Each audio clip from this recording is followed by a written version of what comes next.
All right, hello YouTube. Welcome to I almost said Dark Tower Palaver, Geekery Abides. I'll make sure I hit record on the thing here. Not that it matters until we hit the intro, but now everything's all going. But hello YouTube. We are here for episode number 46 of Geekery Abides. Let's go ahead and I guess hit the intro and dive right in. It's a full episode, I will say. There's a shitload of news. So let's go. More than we've had in a bit. So let's go ahead and dive on in. Let's hit it.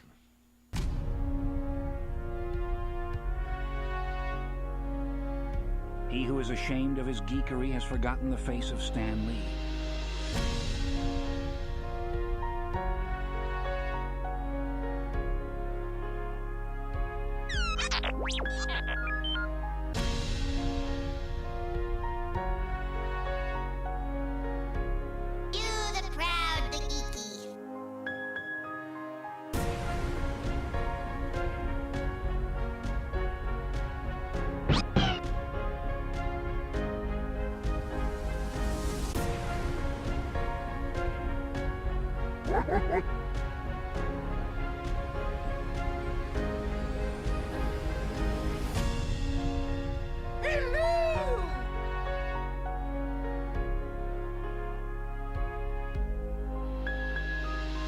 This is the podcast, Geekery Abides.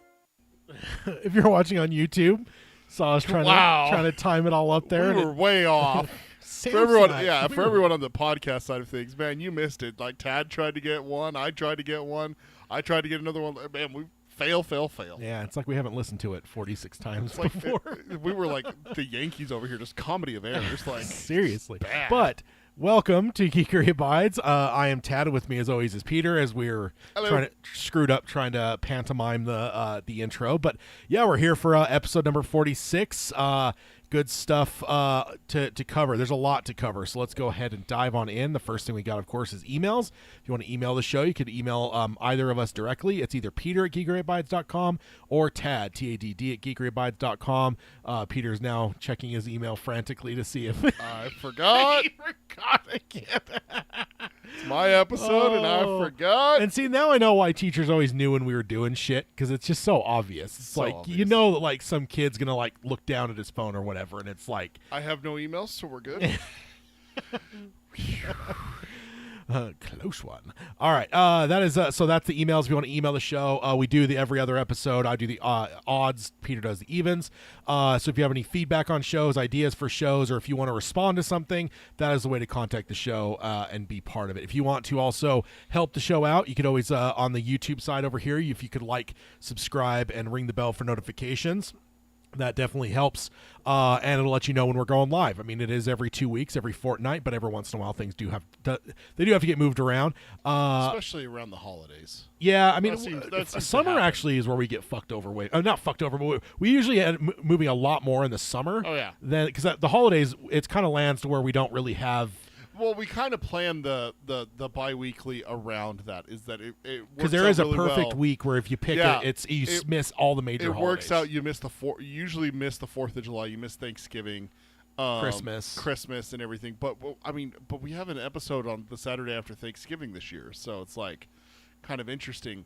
But I think that's because sometimes there's 4 weeks in November, sometimes there's 5. Yeah. And it's one of those ones where it fell on 5, so it's like we could move it, but then it's going to be off on Christmas. And then you got me and my wife's anniversary in February that we always have to account for and everything. Memorial Day, Labor Day. It's like, it's a whole big thing. Yeah. But if there is ever any changes, subscribing and ringing the bell for notifications is the way to know it. And that's also the place where you could be here to be live in the chat and be part of the conversation real time. Next up, we've, of course, got watching, reading, playing. So let's go ahead and let you go first. I know it's your episode, but mine might be a little bit more extensive than yours. Yours is quite extensive. I do have something that is quite sad on mine, actually. Yeah? Old Yeller? Nope. March of the Penguins? Worse than that. Red Fern Grows. Stop it. Never Ending Story. You're not going to get it, so just stop. So I'm going to start actually with my playing. I played a little bit of Dead by Daylight. Mostly I've just been playing Madden and Red Alert 2. I haven't had a ton of time to game recently, but the little bit of time I had, throw on a game of football and call it that. I did play Red Alert 2 earlier today and squashed the CPU. Do you go against multiple? Oh, yeah, always. Okay. I only play on one map, too. Oh, really? Wildlife Animal Park. it's nice because it has like the oil rigs. Yeah. Throughout, so like because dude, I don't know what it is, but they like start going after your ore miners. It gets really freaking annoying when you don't have money. So yeah, I go and take those and beef them up, and then it's like I have an influx of cash, and it's like, all right, how do I want to destroy them this time? Do I want to do rockets? Do I want to do tanks? Do I want to do 1 billion conscripts? As I'll say, infantry. Yeah, like there's so many different ways. Call that the TAD strategy. Yeah. Yeah, so played that. Reading, I finished the book Desperation. I'm about to start that Batman Resurrection is what it's called book. We talked about it on our other show. It takes place between Batman and Batman Returns, and it's so Michael Keaton's Batman is dealing with the fallout from Joker's death and the Joker gang and everything like that. Yeah, and fits really well with our theme today. That talking about the Batman Arkham games. They did a comic series. I think it was like Batman '89. Batman '89. Yeah, I still haven't read it. I need to get my hands on it. I need to read it. Yeah, because they had the Superman '78 as well, and I started reading that. It's pretty cool. Kind of a cool idea to just basically extend beyond like the movies because they're so iconic. So so it's nice getting this filler book in between, and so far everything I'm seeing is that it's pretty freaking good. Yeah, and I've never read a Batman book, so I figured why not start with a brand new one. So yeah, indeed. I'm getting ready to do that, and then watching the Penguin. I did watch Agatha All Along, finished it. Okay. And that's what I was referencing, is that we're going to have to talk about the Achilles tendon that Agatha got by death. Like, owie. Gotta love Achilles tendon injuries. It's one of the worst. And the best, I was out with Hayden and Caden last night, and Achilles tendons got brought up. Of course it did. And I told Hayden that Caden actually I don't know if severed is the right word, but he had a grisly injury to his Achilles tendon. Oh, has he? He was doing tricks on one of those scooters. Oh, that's came right. Out the back hit. And so he ended up pulling the picture up, and Hayden was not happy. Hayden was not none too happy. Yes, I love the spirit of it. Yeah, indeed. And then the Ring. Watched my daughter's first horror movie on Halloween. Oh, okay. What's the sad you're talking about? I'm not there. Okay, yet. okay. One more. What the Ring? So how did that go? I messed up, Tad. Why? I forgot that a horse commits suicide in the movie. I was actually just recently thinking about how you murdered a horse in front of your daughter. Oh my god, I did do that absolutely on accident. Yeah, I was playing Red Dead Redemption 2, and people started shooting at me, so I got off my horse and I ran away from my horse so I could shoot them and have a clear line of fire.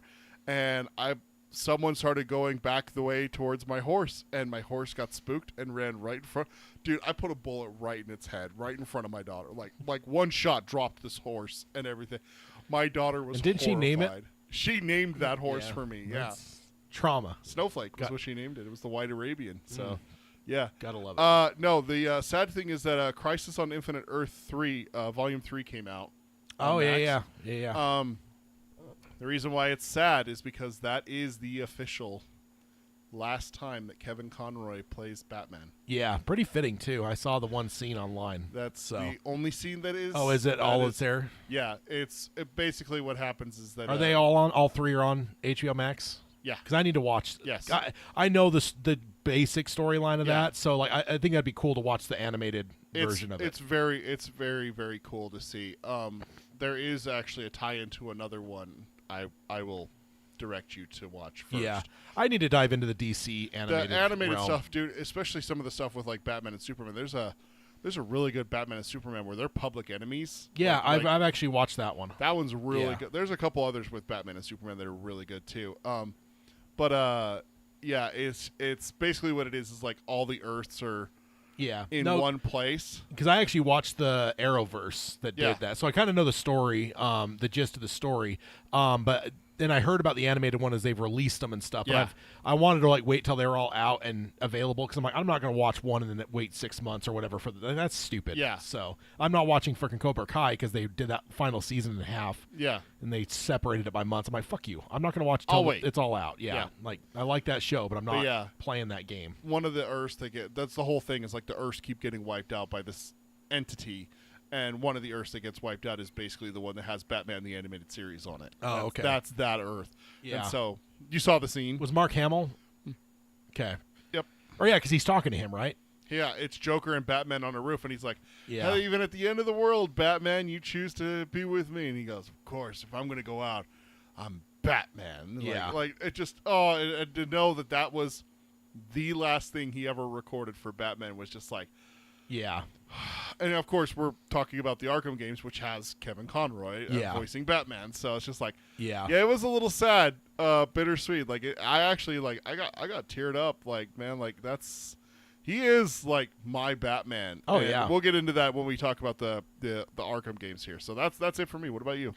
For me, so no video games. Obviously, you're still doing your horror fest up until a couple days ago. Yeah, I haven't turned a video game on since September. So, yeah. So nothing there. Reading. I am now on the third book of the Thrawn trilogy. It's called Thrawn Treason, which is one I've actually read before. And as I'm reading it now, I realize like I didn't miss much by missing that second book when I did that on accident. Because the second book is its story, and there's a couple things, but nothing like massive. Luke, I am your father. Well, nothing that's like so like reliant of like, oh my god, I missed something. More just like there's an alien species that's like a threat to the Chiss that like is revealed in the second book, and like you learn, like you see them again in the third book, and it's like so for me, I was just like, oh well, this is something from a book that I didn't know it was that, but it could have been some other random Star Wars book that introduced this alien race, and I just don't know who they are. So it wasn't. I don't feel as dumb about like the fact that I accidentally skipped the middle book, although.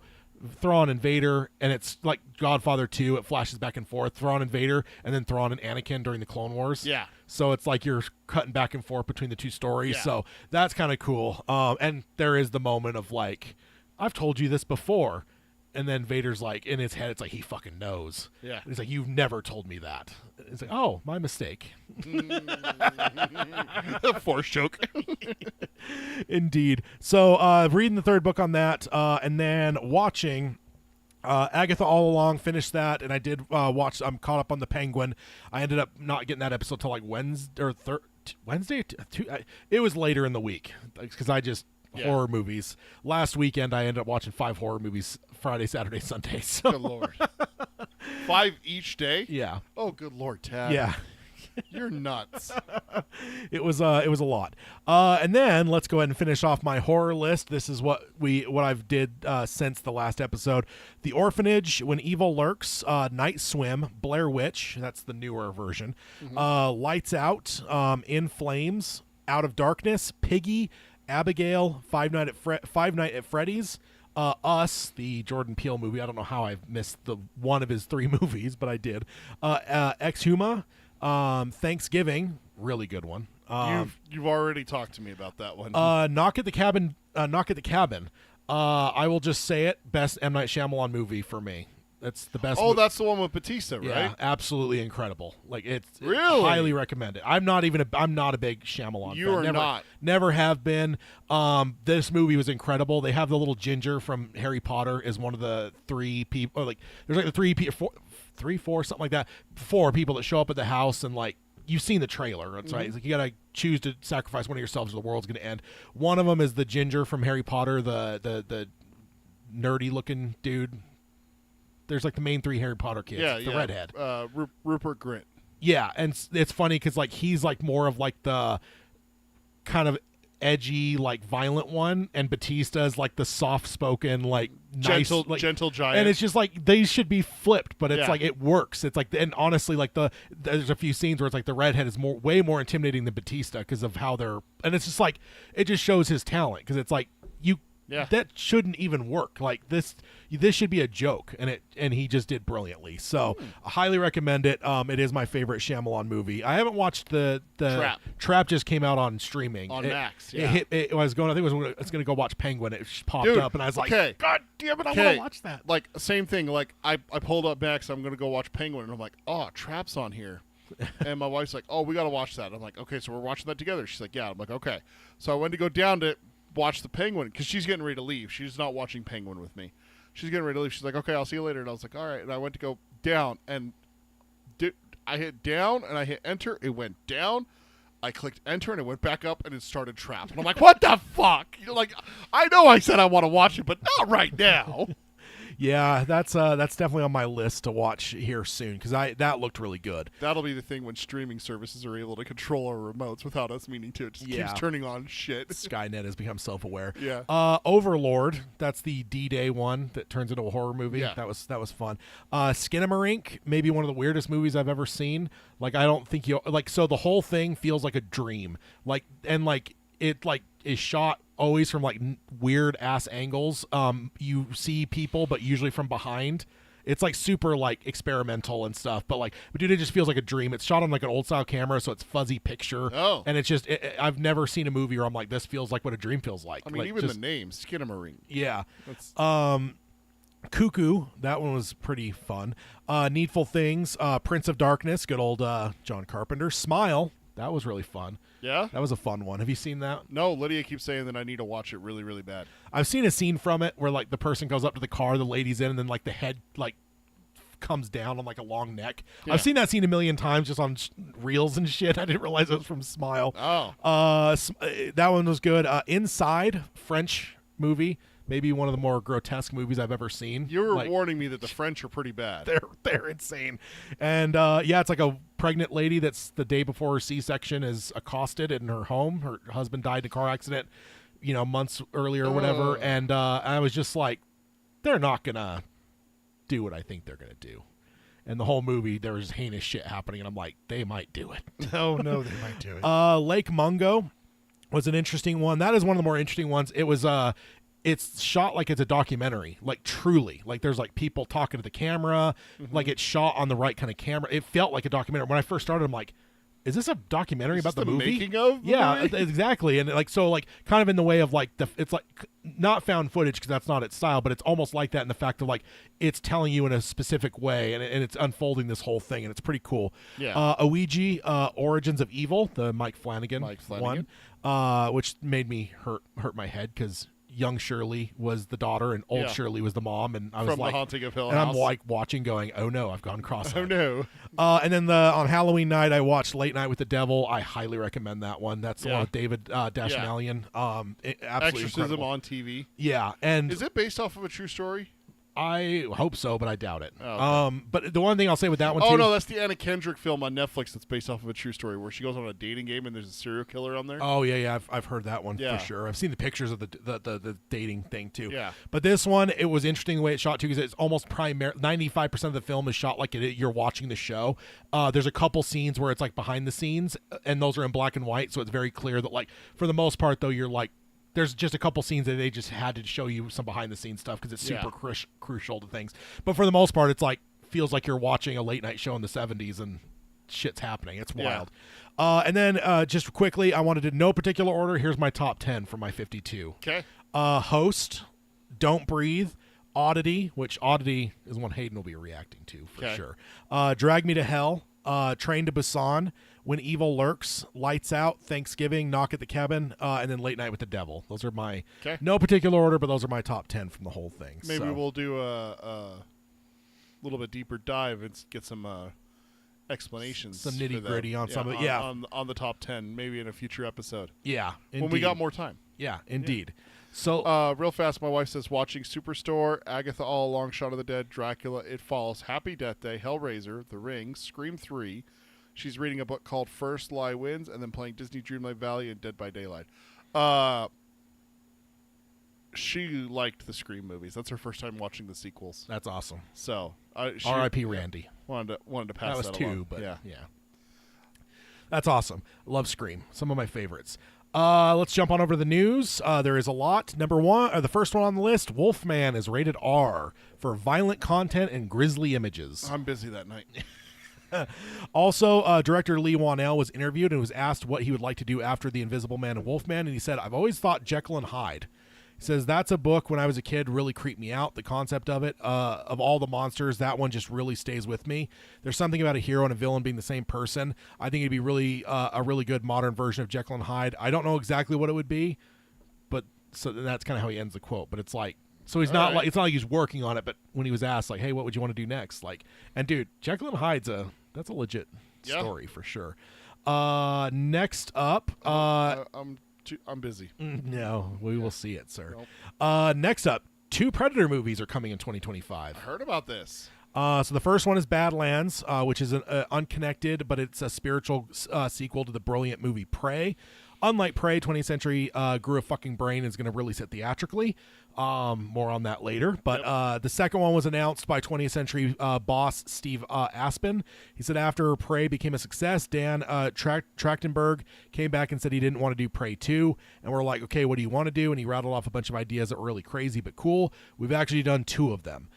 Days after this was reported, IO9 reported that the second Predator film is actually going to be an animated anthology one that's going to be telling 3 separate stories of Predators animated from different warriors from multiple eras. What have I been saying for 15 years, You've been saying man? that for fucking 15 years. And the report... More than that. Longer than that, because I know you had conversations with your cousin before you even met me. Yeah, exactly. So it's been almost close to 30 years that Tad's been saying this. Yeah. And the report is that one of the 3 will see the Predator taking on pirates, and the second one will be taking on samurai, but no word on what the third one would be. So I'm thinking Roman Legionnaires would be pretty cool. Like that would be fucking badass. Yeah. So, but that's just speculation. The rumor is only 2 of them, so we don't know what the third one will be. Aspel also teased that Trachtenberg's Predators might at some point cross over with Fede Alvarez's Aliens. He says it would not be anything like previous Alien versus Predator films, but with Trachtenberg doing so good with the Predator Prey stuff, and then Fede Alvarez doing so good with the Aliens. He did Alien Romulus, right? Yeah. So that could be fun. And there's new Alien movies coming too from him. In fact, that's the next thing. Alien Romulus is getting a sequel. Yeah. So Stephen Aspel as well he was being interviewed and said, "We're working on a sequel idea now. We haven't quite closed our deal with Fede, but we're going to, and he has an idea that we're working on." And he went on to say the 2 survivors, Rain and Andy, played by Kaylee Spawney and David Johnson, were really highlights of the film. So I always think of it like, wow, where do these people go next? We know that there's going to be aliens. We know there's going to be great horror set pieces, but I fell in love with both of them, and I want to see where their story goes. Which sign me the fuck up, because they were both. Yeah. Andy was incredible. Both Phenomenal. were, but Andy stole the show for Yeah. sure. And then out of kind of nowhere, apparently, Ridley Scott is apparently developing a new Alien movie as well. All right. He's the original, so I guess nobody can tell him no. No telling if this is a third in the Prometheus series or something totally new. But he's the man that started it, so let the man cook. Alien 5. Next up, we've got Netflix announcing the next Fear Street. I don't know if you've seen anything on this. I've never seen the original Fear Street, so I did hear about this though. Yeah, they're so fun, dude. There's a bread slicer in the first one that's one of the best kills I've ever seen. So Netflix announced it's called Fear Street 1988 Prom Queen. It's set for 2025. It says, quote, "Welcome back to Shadyside. In this next installment of the blood-soaked Fear Street franchise, prom season has arrived at Shady High, and the school's wolf pack of it girls is busy with the usual sweet and vicious campaigns for the crown. But when a gutsy outsider is unexpectedly nominated to the court, the other girls start to mysteriously disappear.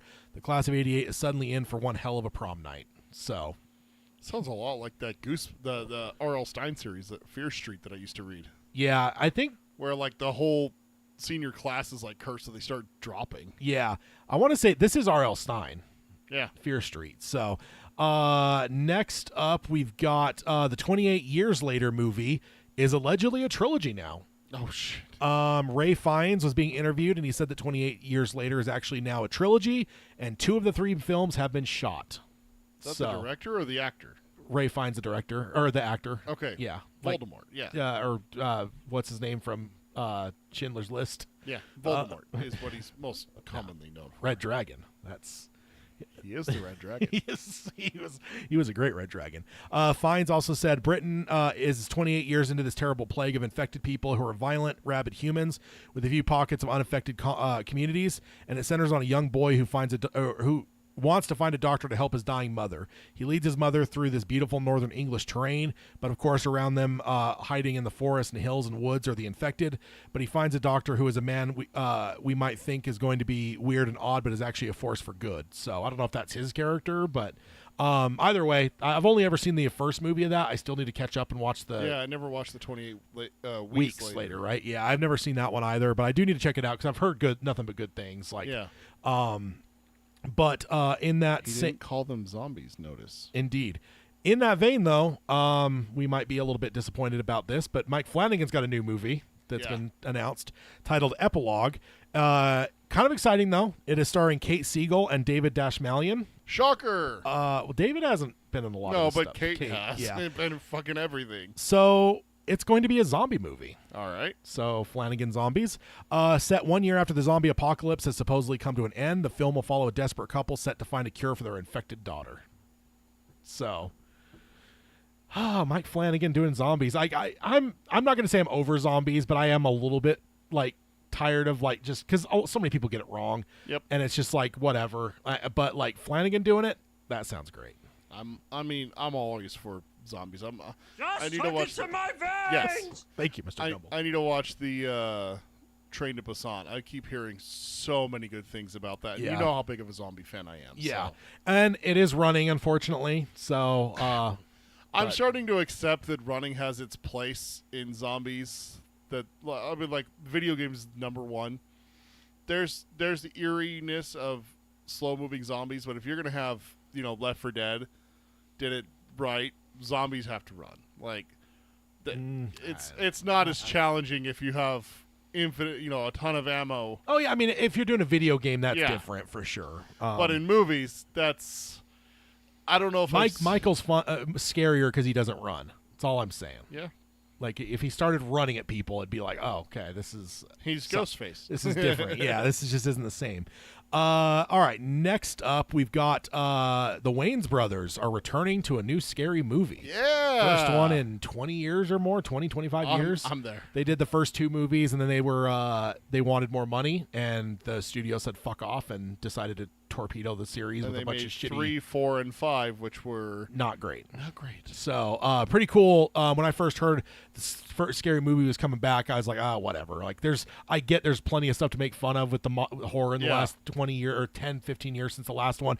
But I was like, whatever, man. But then when I heard the Wayans, I was like, okay, I'm there, like 100%. Next up, Christopher Nolan has cast Tom Holland in his next film. Oh. So we also talked previously that Matt Damon was also going to be a big role in it.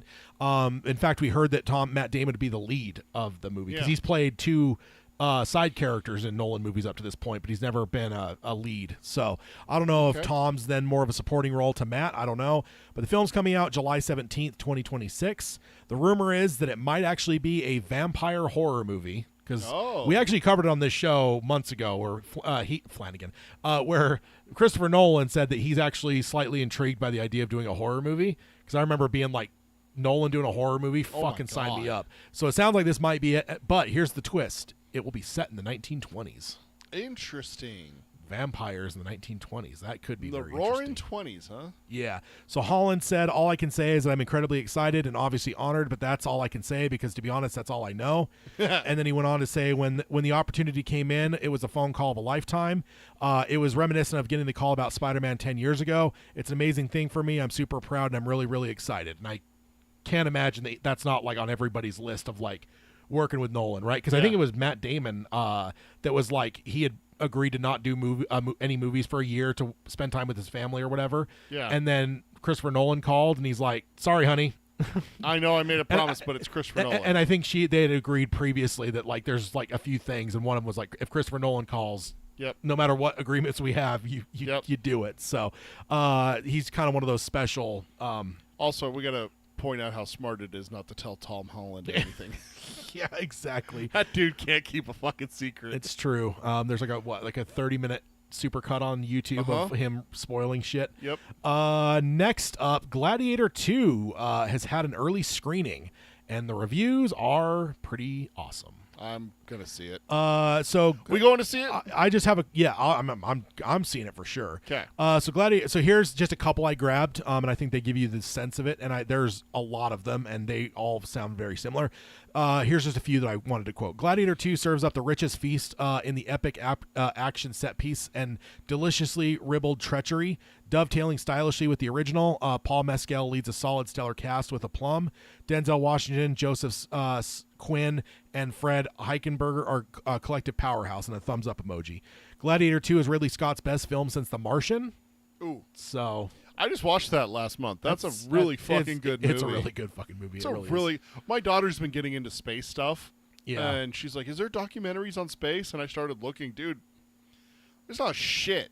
Yeah. Like, there's not a good documentary on space, really. There's like how the universe works. Yeah. She watched like half of an episode and was like, "This isn't what I want." And I'm like, "Dude, go watch The Martian." And she's like, she seems like she wants like educational. And I'm like, "I'm telling you, kid, go watch The Martian." And she's like, she's not there yet. Yeah. I keep pushing, but maybe one day. Yeah. So he goes on and says, a big, bloody, and badass action spectacle that builds upon the legacy of the original. The film showcases beautiful set pieces and a lot of epic battles.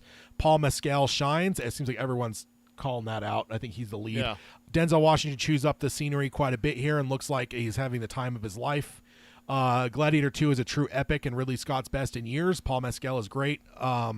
Action star without sacrificing his indie grit, a worthy heir to the throne. Denzel Washington eats every line and costume without ever overplaying. Ridley Scott's return to the Coliseum proves to prove the world that he still got it. Absolutely buzzing after Gladiator 2, an epic Shakespearean tale of hope, futility, and power within a crumbling system. Denzel feasts in a show-stopping Machiavellian performance. What a picture! So, and that's just, it goes on. There's so many, but they're all fairly positive. So, sounds like this might be the movie, a pretty epic movie for the end of the year. So, yeah, I'm down to go see it. That's why it's coming out this time of year. Yeah, indeed. Next when up, does it come out? December, I think, isn't it? I'm looking it up. Keep going. Yeah. November 22nd. JFK Day. That is JFK Day. John Turturro talks about turning down the Penguin. And this is, I don't know if you've seen any of this. He was busy, right? That's what I had heard, but now there's some more coming out. And okay. He says, I did what I wanted to do with the role. In the show, there was a lot of violence towards women, and that's not really my thing. He says it happens off screen, but that in some ways that's scarier. It's scarier that way. But he did admit that time was also part of it, and there's a lot more opportunities in life than there is time to play with them. So, but it does sound like potentially the violence toward women in his character very heavily. Yep.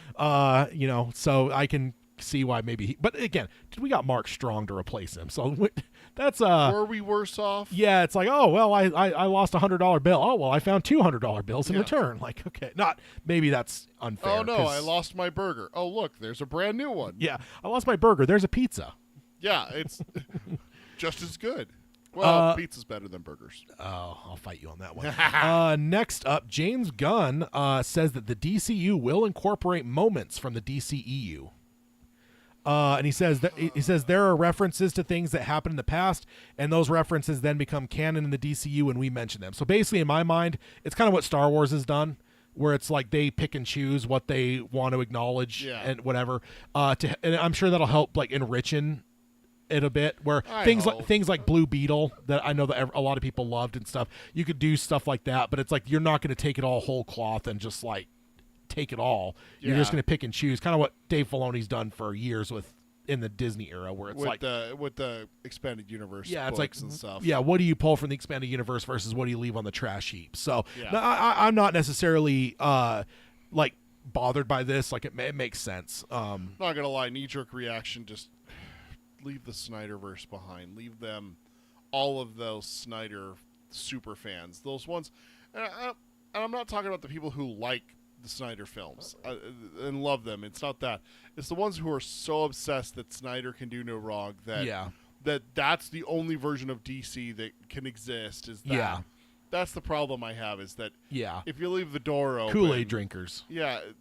That's true. The extreme ones. That's what I'm talking about, is the extreme ones that say there is no more beyond what's Snyder has done. Like everything that's Gunn is doing is going to be shit, and it's terrible. And look at this casting for Superman, and it's terrible. And look at his costume, it's terrible. And it's just man, I'm so excited. The naysayers, those ones. It's the same thing with Star Wars. We talked about it here on the show. It's just like I'm worried that Gunn's leaving the door open for them. It's like, oh, so you'll take this part of Cyborg's backstory, but you won't take this one. Like, what the hell, Gunn? Yeah. It's just like, I don't want that. Just I would have preferred just close the door and start fresh. Even MCU's doing the same thing. They're starting to now take things from Fox and making them, part of the real thing. Like, suddenly the lines are blurring, and suddenly it's not as like neat and clean as like, well, here's the MCU and here's everything else. Yeah.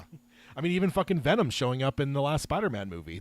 So it's like there's things they're doing that's even crossing over to Sony, which that is low. That's talking about dredging into the Sony. Goddamn. I saw that Venom 3 did not do too hot. Yeah. Did okay, but it didn't do as hot as the previous two. Yeah. So next up, this is an interesting one. Joaquin Phoenix apparently almost played the Joker in The Dark Knight. Wow. That would have been something. There was a couple other people that were up for it, I remember. Yeah, I don't know if I've ever heard this before, but he was interviewed recently, and he says, I remember talking to Chris Nolan about The Dark Knight, and that didn't happen for whatever reason. I wasn't really ready then. That's one of those things where it's like, what's in me that's not doing this? It's not about me. There's something else. There's another person who's going to do something. I just can't imagine what it would be if we didn't have Heath Ledger's performance in retrospect in that film, right? And then Phoenix said that he didn't recall if Nolan was coming to me and saying you're definitely the person or the context of their conversation, but he was sure he knows that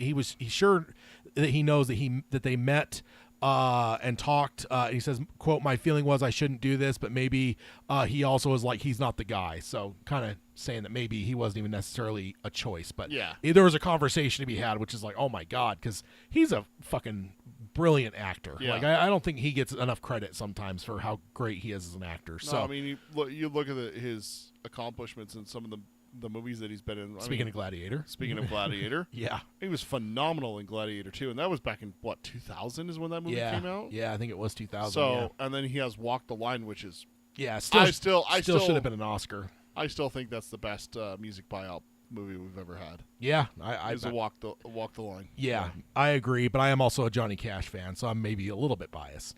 Yeah. Next up, Hunt for Gollum is allegedly only one film. But there is there's another Lord of the Ring film in the offing, though. So we heard Ian McKellen saying it was going to be 2 films, but the Gollum writer recently clarified. He says there was a genuine misunderstanding that happened because we've begun to work conceptually on 2 different live-action films, the first one being The Hunt for Gollum. The second one is still to be confirmed. So it just sounds like Ian was probably told about 2 potential things, and then he just thought that they were expanding. So I retract I'm no longer interested in The Hunt for Gollum, because if it is down to just one movie, like that'll be fine, worth a check. So next up, Christopher Lee is going to be voicing Saruman for the animated War for the Rohirrim, and not through AI, but previously recorded material that they had from him. As reading through this, it sounds like, was he in the Hobbit movies back in the day? The Hobbit trilogy? I think so. Because there was like something kind of alluded to like the Hobbit movies. I'm like, wait, was he in those? I only watched the first one, and I was done with it. After that, I washed my hands of it and didn't watch the second and third one. So I know he was like a Tolkien super fan, so it wouldn't surprise me that he would reprise his role. But yeah, so I can double check. Sounds like his voice will be used from previously recorded stuff for the animated. Yeah, looks like he's in all 3 of them. Really? So maybe I just completely forgot him in the first one, because I did see the first one. Next up. He also may have been in it for, like, a scene. Yeah, yeah. Next up, Millennials Rejoice. Oregon Trail action comedy film coming. Oh, my God. So... we've already had this. It's called A Million Ways to Die in the West. Seth MacFarlane did it. Or 1883. It's true. No, action comedy? Dude. A Million Ways to Die in the West is just fucking stupid, and people die in some of the stupidest ways in that film. So this is from Apple Studios is producing it. The film is meant to mimic the 19th century pioneer times, following a covered wagon trail heading west. It's also reported the movie will feature a couple of original musical numbers in the vein of Barbie. Dude, all right. Someone call Seth MacFarlane. Oh, except maybe this will be funny. That one was. I don't like Seth MacFarlane. I know his comedy style just doesn't appeal to me broadly. Yeah. So, next up, the puppy in John Wick almost didn't die. Oh, really? But Keanu Reeves ensured that it did. So he is the real monster. Wait. So John Wick's gonna go after Keanu Reeves. Keanu Reeves. So director David Lake explained, we were told when they were developing the first film, we were told it's bad luck, it's bad juju, it's Old Yeller, you can't do this, no one will want to see this on screen, you're going to alienate the audience. And I'm like, we're going to execute people at close range. Killing the dog is one thing. What about the brutal massacre of all these human beings? Are they going to be able to accept that? Which, that's the thing I always bring up. Yeah. It's like, Michael can like massacre men, women, and children, but like he kills one dog and people lose their fucking minds. Michael Myers could tear through an entire orphanage and show it. But then when he gets to the end and there's a little puppy and he just wrings the puppy's neck, that's where you lose the audience. And I will say, Michael is of the major killers is the only one that regularly kills animals. He's killed a few animals. And then a quote for the next couple of weeks. It was suggested that we shoot an alternate ending, revealing the puppy actually isn't dead. But Keanu stood up for us, and Basil Iwanake, the producer, stood up to our investors, and they eventually just felt, fuck it, let's see what these guys can do. So Keanu kind of threw his weight behind it and said, this is what we got to do. Like this doesn't make sense if the dog doesn't die. So it's I framed it originally to make it sound like Keanu's a bad guy, but like really he was protecting the artists that were being bullied. It kind of reminds me of like Fanboys, where like they had a whole bunch of trouble with the studio. Like, well, you can't have like a character die of cancer. Like, it's a comedy movie. Nobody will laugh if you kill someone with cancer in the first 10 minutes. And that turned into a mass, and that movie got delayed for years because of that. So feels like the same kind of thing, and Keanu, being the good guy that he is, like stepped in to protect the story and the storytellers and the filmmakers, and saying like, I don't know if he like said I'll fucking leave the movie, or if it's more of just like, fucking let's do it. Say it was my decision. Yeah. Let them try to blame me. I'll take the heat. Yeah. What are they going to do? Fire me? Yeah, exactly. Next up, Katie Sackhoff wants to join Star Trek.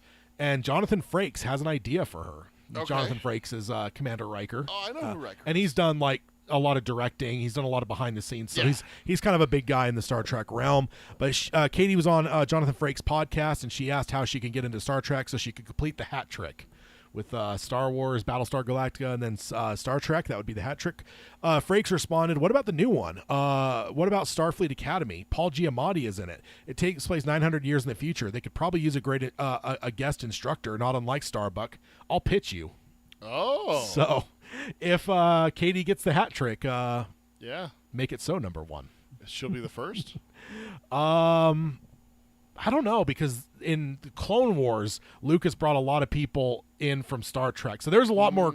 I mean, the third would be the hard part. I don't know what's in Battlestar Galactica, but because I remember there was even some people like the hardcore dumb Star Wars fans were like, why the fuck do they bring in this person from Star Trek to voice a character in Clone Wars? Like, let those nerds be in their own. And it's like, like I rolled my. That was like what, 2010 probably 2008 when it started, but it was a ways in. But again, Star Wars fandom. Yeah, exactly.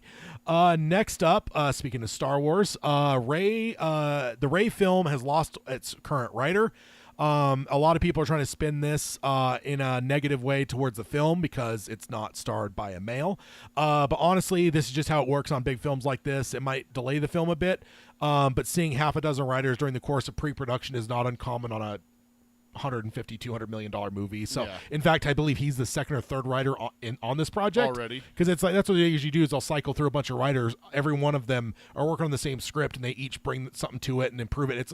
It gets refined. It's like you've heard the whole thing that Quentin Tarantino did a pass on Toy Story, or no, Joss Whedon, Joss Whedon did Toy Story, he also did Avengers as well. Someone that didn't really vibe that, and there was like one or two lines that person wrote that ended up still in the movie. And that's just what happens with these movies. So people that are trying to like, which movie did in the MCU did Whedon? The Avengers. He took over the Justice League. He did Avengers 1 and 2. No, he did, but I was thinking of he took over. The directing wise, the Justice League after.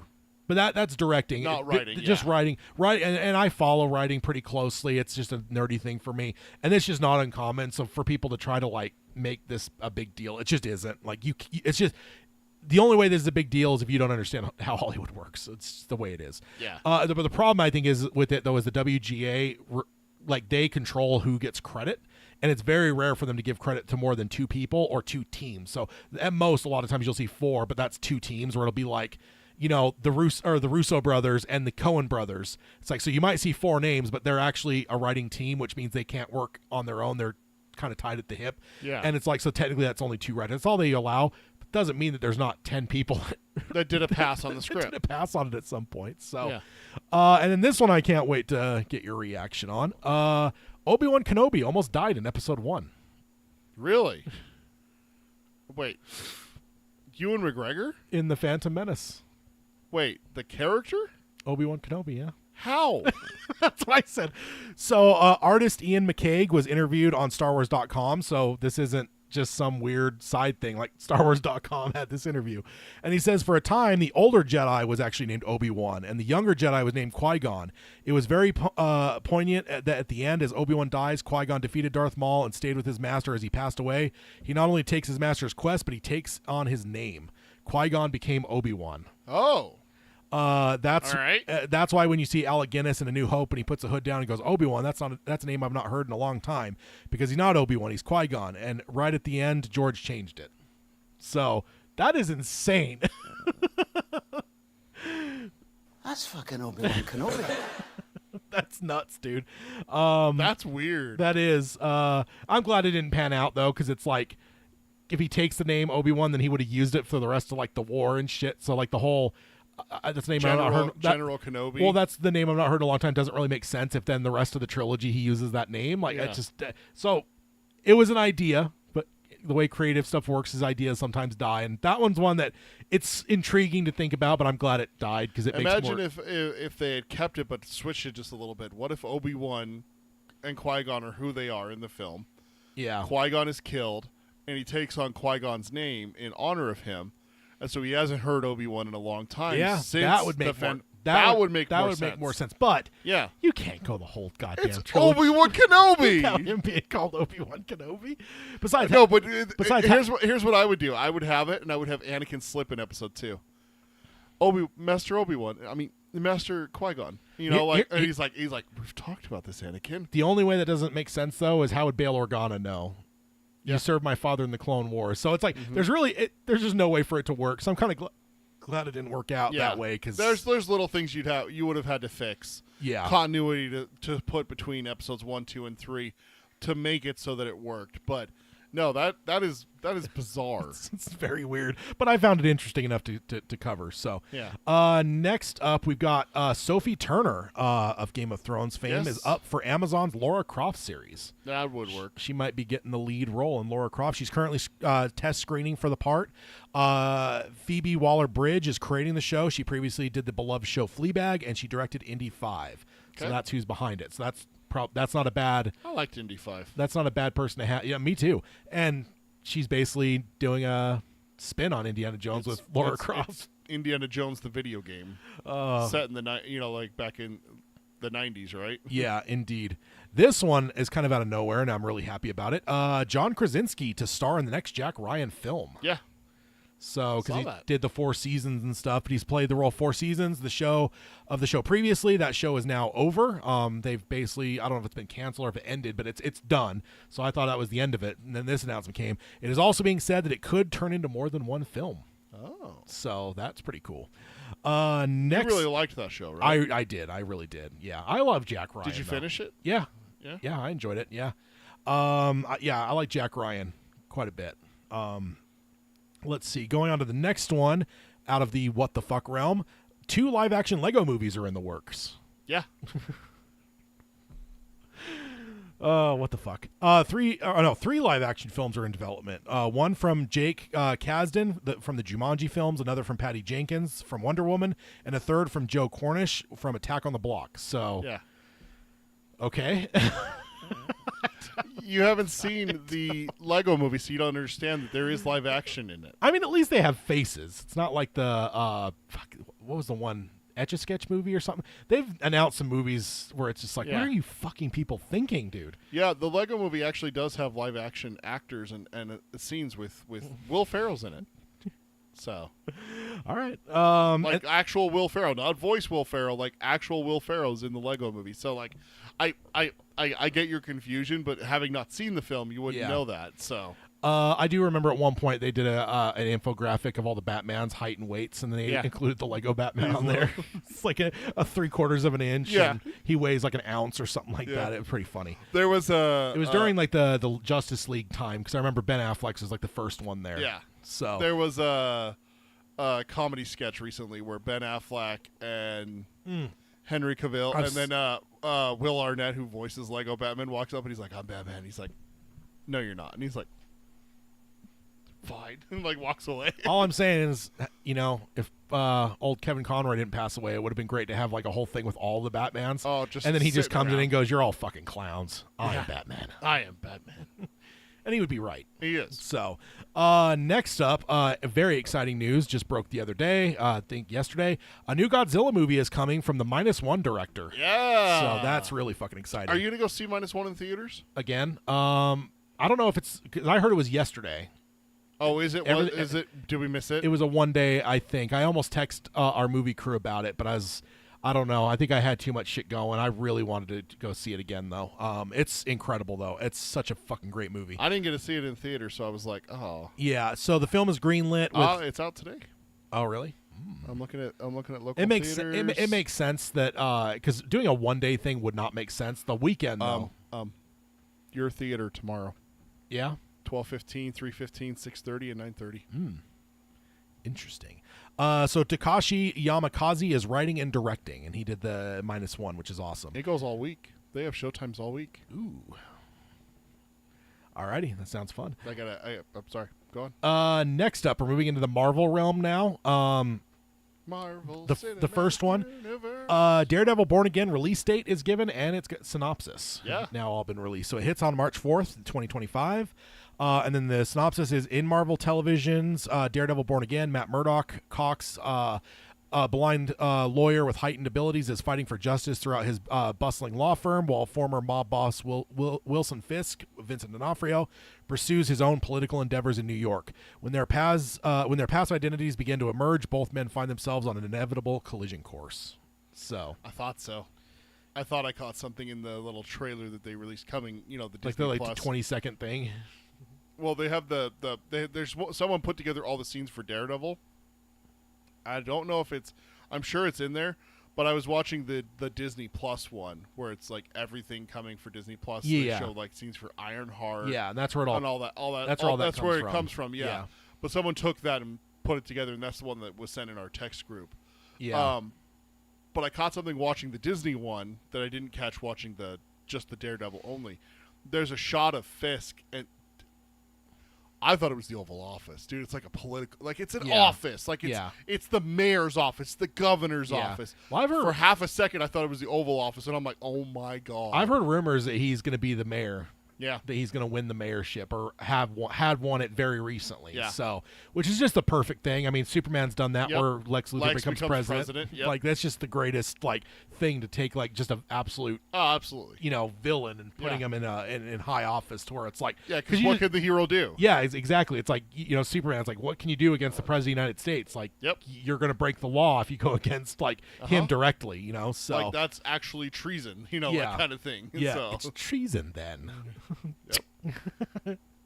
Yep. So next up, Blade has been removed from the release schedule. Yep. And this is where Badlands got its release date. Is Badlands is taking the spot that Blade had. So the Predator movie. But allegedly a leaker says that Marvel is still actually gearing up to shoot in 2025 with the script that is still being worked on. So, which makes sense if they just haven't been able to film it sooner. It's not going to be able to hit that date. So you remove it off the schedule. Sure. But it sounds like they are still gearing up to actually shoot. So, we'll see. Yeah, we'll see. I mean, Deadpool said it. Wesley Snipes said it. There's only ever going to be one Blade, and then Deadpool looks right at the camera. Yeah. Next up, so I'm gonna bunch a bunch of stuff because there was like a shitload of stuff. So I was just like, I'm gonna cobble these into one thing and cover it in kind of a whatever. It's still shotgun. We're still covering it all. It's just a matter of maybe not having a slide for everything. Yeah. So Marvel Rumor Corner miscellaneous. This is not necessarily fitting in any camp. It's just the random assorted things. Allegedly, Jenna Ortega, again rumored, is being rumored to be in talks for an undisclosed MCU role. Okay. That would be pretty cool. Squirrel Girl. Black Cat. Nah, Squirrel Girl. Black Cat came immediately to mind. I want to see Squirrel Girl kick Thanos' ass. Next up, Evan Peters is rumored to be returning as Ralph Boner in the MCU. So we might be seeing him again down in the future. Boner. Flash?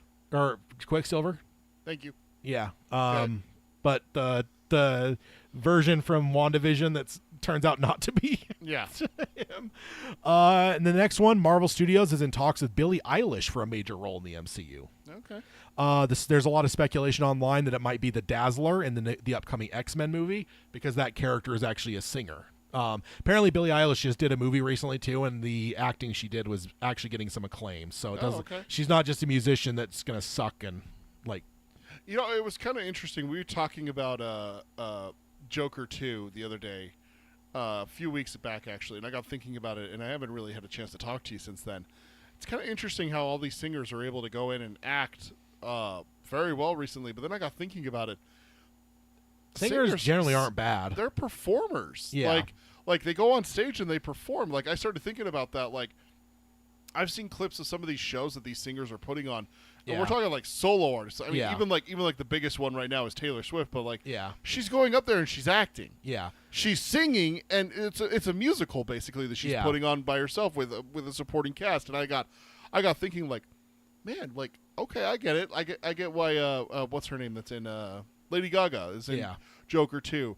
She was in Star is Born and Faith stuff as Hill well. was in 1883 and was phenomenal. And the guy was a singer. Yeah, her too. husband. Yeah. The one thing I will say, they're singers. They're not athletes. Now, athletes are the ones that the athletes are the ones need that to stay still, far away from. Still have not had a ton of success. There's been a few. Flopping on court doesn't count as acting. So or on the soccer pitch, the football pitch. Terrible. Next up, Deadpool corner. This is a little bit smaller, but first of all, Ryan Reynolds is suited up for Deadpool on social media and is teasing a Christmas special, but there's been no confirmation of what that might be.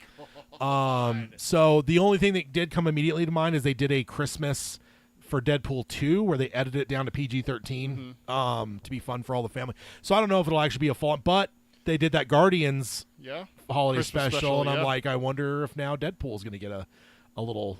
Because obviously they had a lot of success with the last movie, and it's like just hit while the iron's hot. It probably will be for next Christmas, but get a Christmas thing.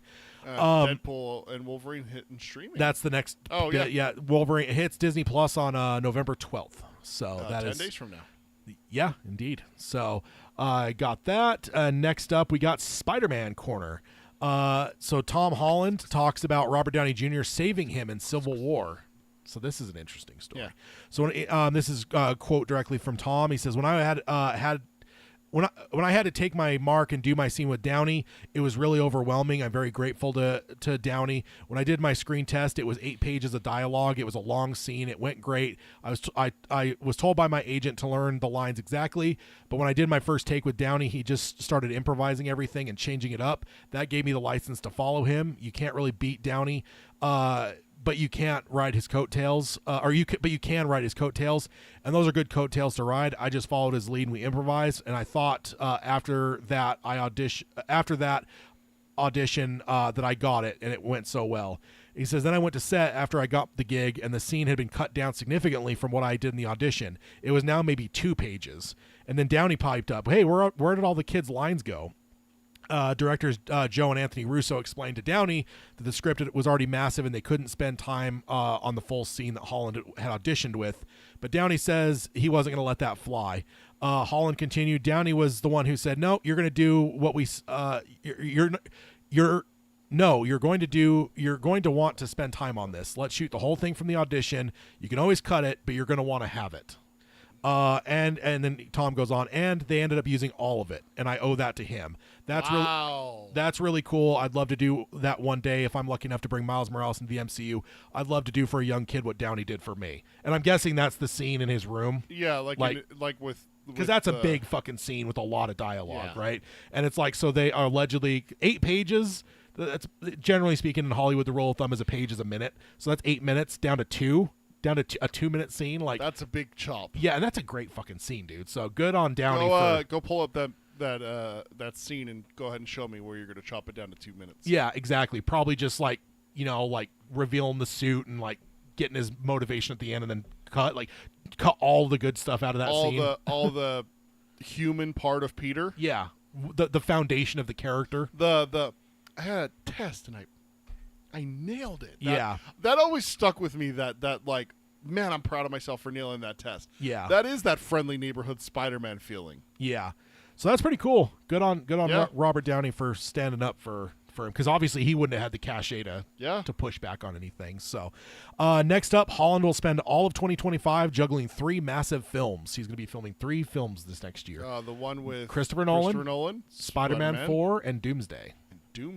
All 3 will be filmed next year. Damn. So boy's gonna be busy. He is going to be a busy motherfucker. Spider-Man 4 starts shooting in the summer. That's the only one that we have for sure, but the other 2 will have to shoot as well. So also, Sony has officially set Spider-Man 4's release date. We actually speculated on this last time. There was a rumor that it would land on July 24th, 2026, and has now been confirmed by Sony.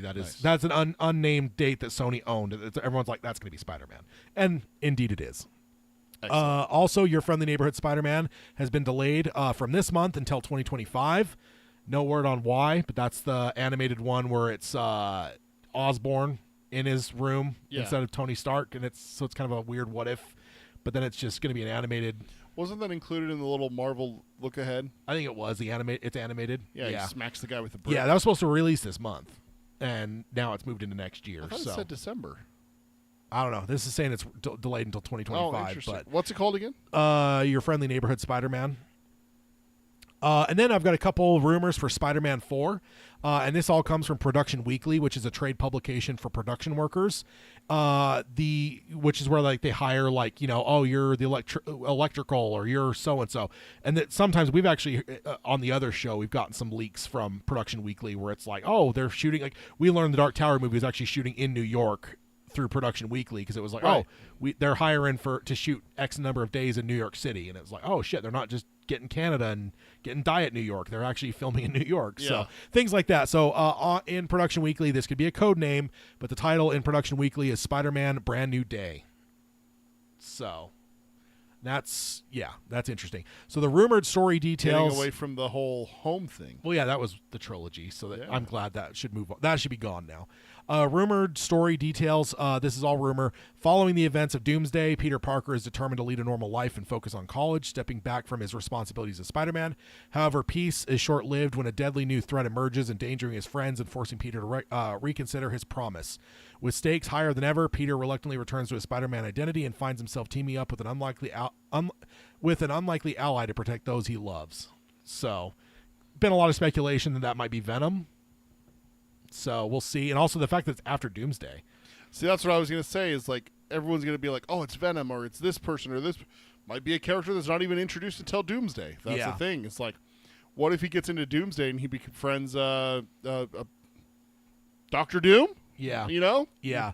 Yeah, no, there's a lot that can happen, but it does sound like next time we see him, it's going to be in Doomsday, so that'll be interesting to see. And then we've got Avengers Corner. Let me make sure. Yeah. It's the last bit of the things before we get on over to the main topic. We got Avengers Corner. So this is mostly rumors. First rumor, Thunderbolt's team is going to have a huge role in Doomsday. Yep. So that's interesting. There's also another rumor that the Thunderbolts are actually going to end up being revealed as the new Avengers. Oh. And that's what the asterisk is for. Oh. So it'll change to Avengers after. At the end of the movie, maybe. Damn it. Kind of like, what is it, Falcon and Winter Soldier? At the end, the title card was Captain America, so that kind of thing. Next rumor, Marvel Studios wants Gwyneth Paltrow back for Doomsday and Secret Wars. That's kind of unexpected, but Pepper okay. Potts.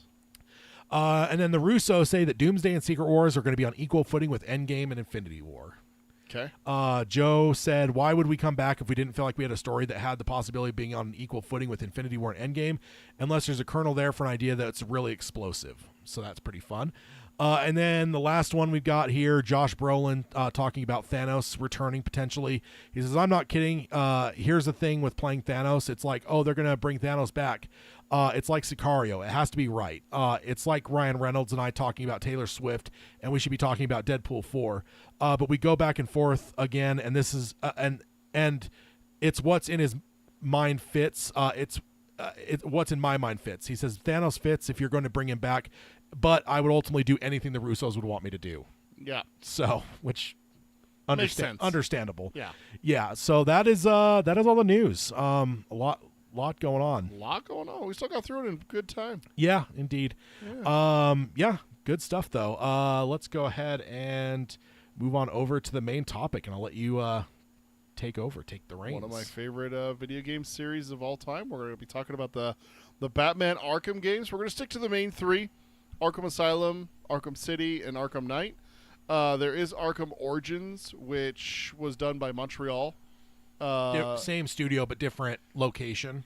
Is Yeah, that WB right? Montreal. Rocksteady did Asylum City and Night, and then they recently have done the Suicide Squad Kills the Justice League, which did have Batman in it, which was confusing because at the end of Arkham Knight, his house blows up and he's dead. So, Yeah. you know. But he's a Wayne, but he's not those Waynes. He's not those Waynes. So, basically, we're going to go through and we're going to talk about the games, and then I got some different things to talk about with you. First off, you came to the games later than I did. Yeah. Also, let me tangent for a second. Yes. Hugo Strange.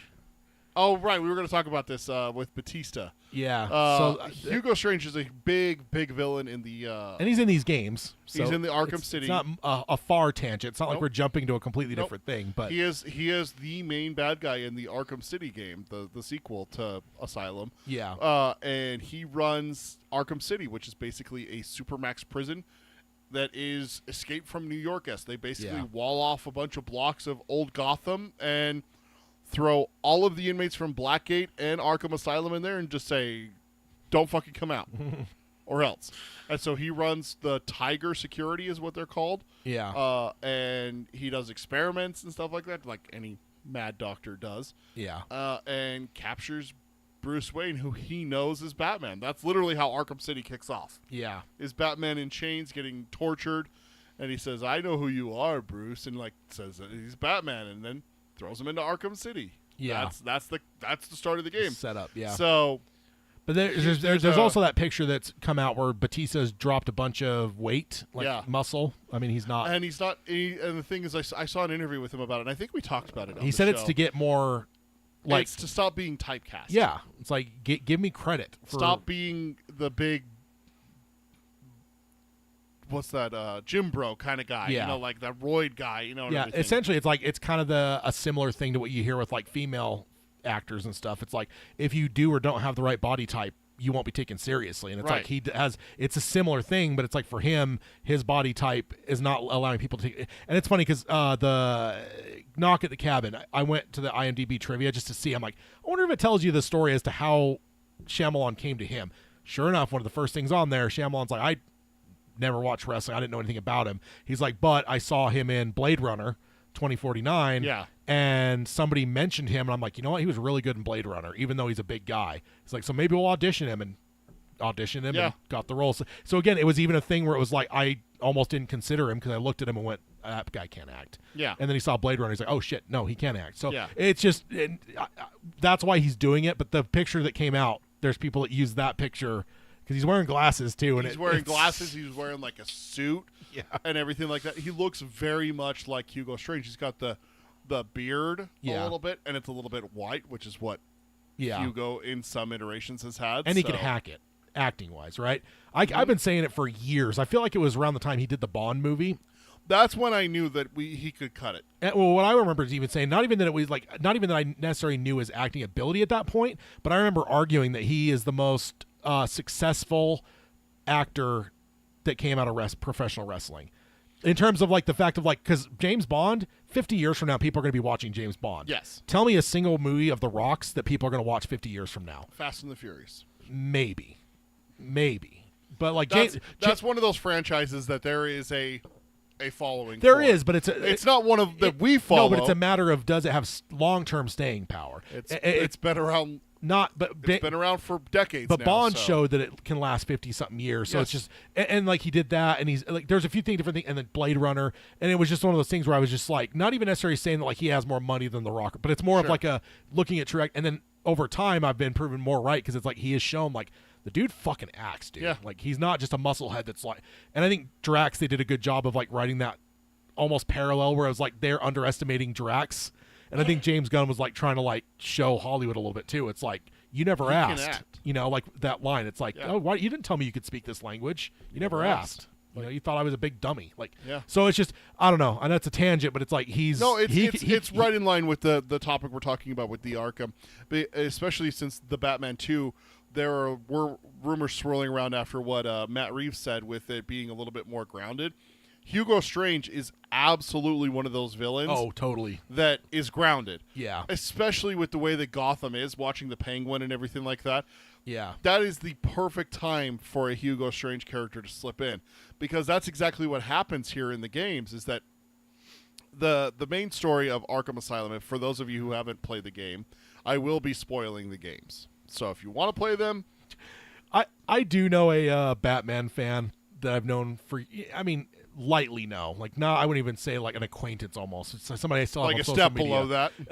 I just have him on social media, but I know he's like one of the most hardcore Batman fans I've ever met. Like, he's just been that way since a little kid. Like, he has like all the comics. Like, he's lifelong, like deep ingrained, not just like, oh, I've seen the Bat. And I'm not shitting on anyone. Fans are fans no matter what level, but he's just like obsessive level. But dude, every time I like run into him, he hadn't played the third game, or he started the third game.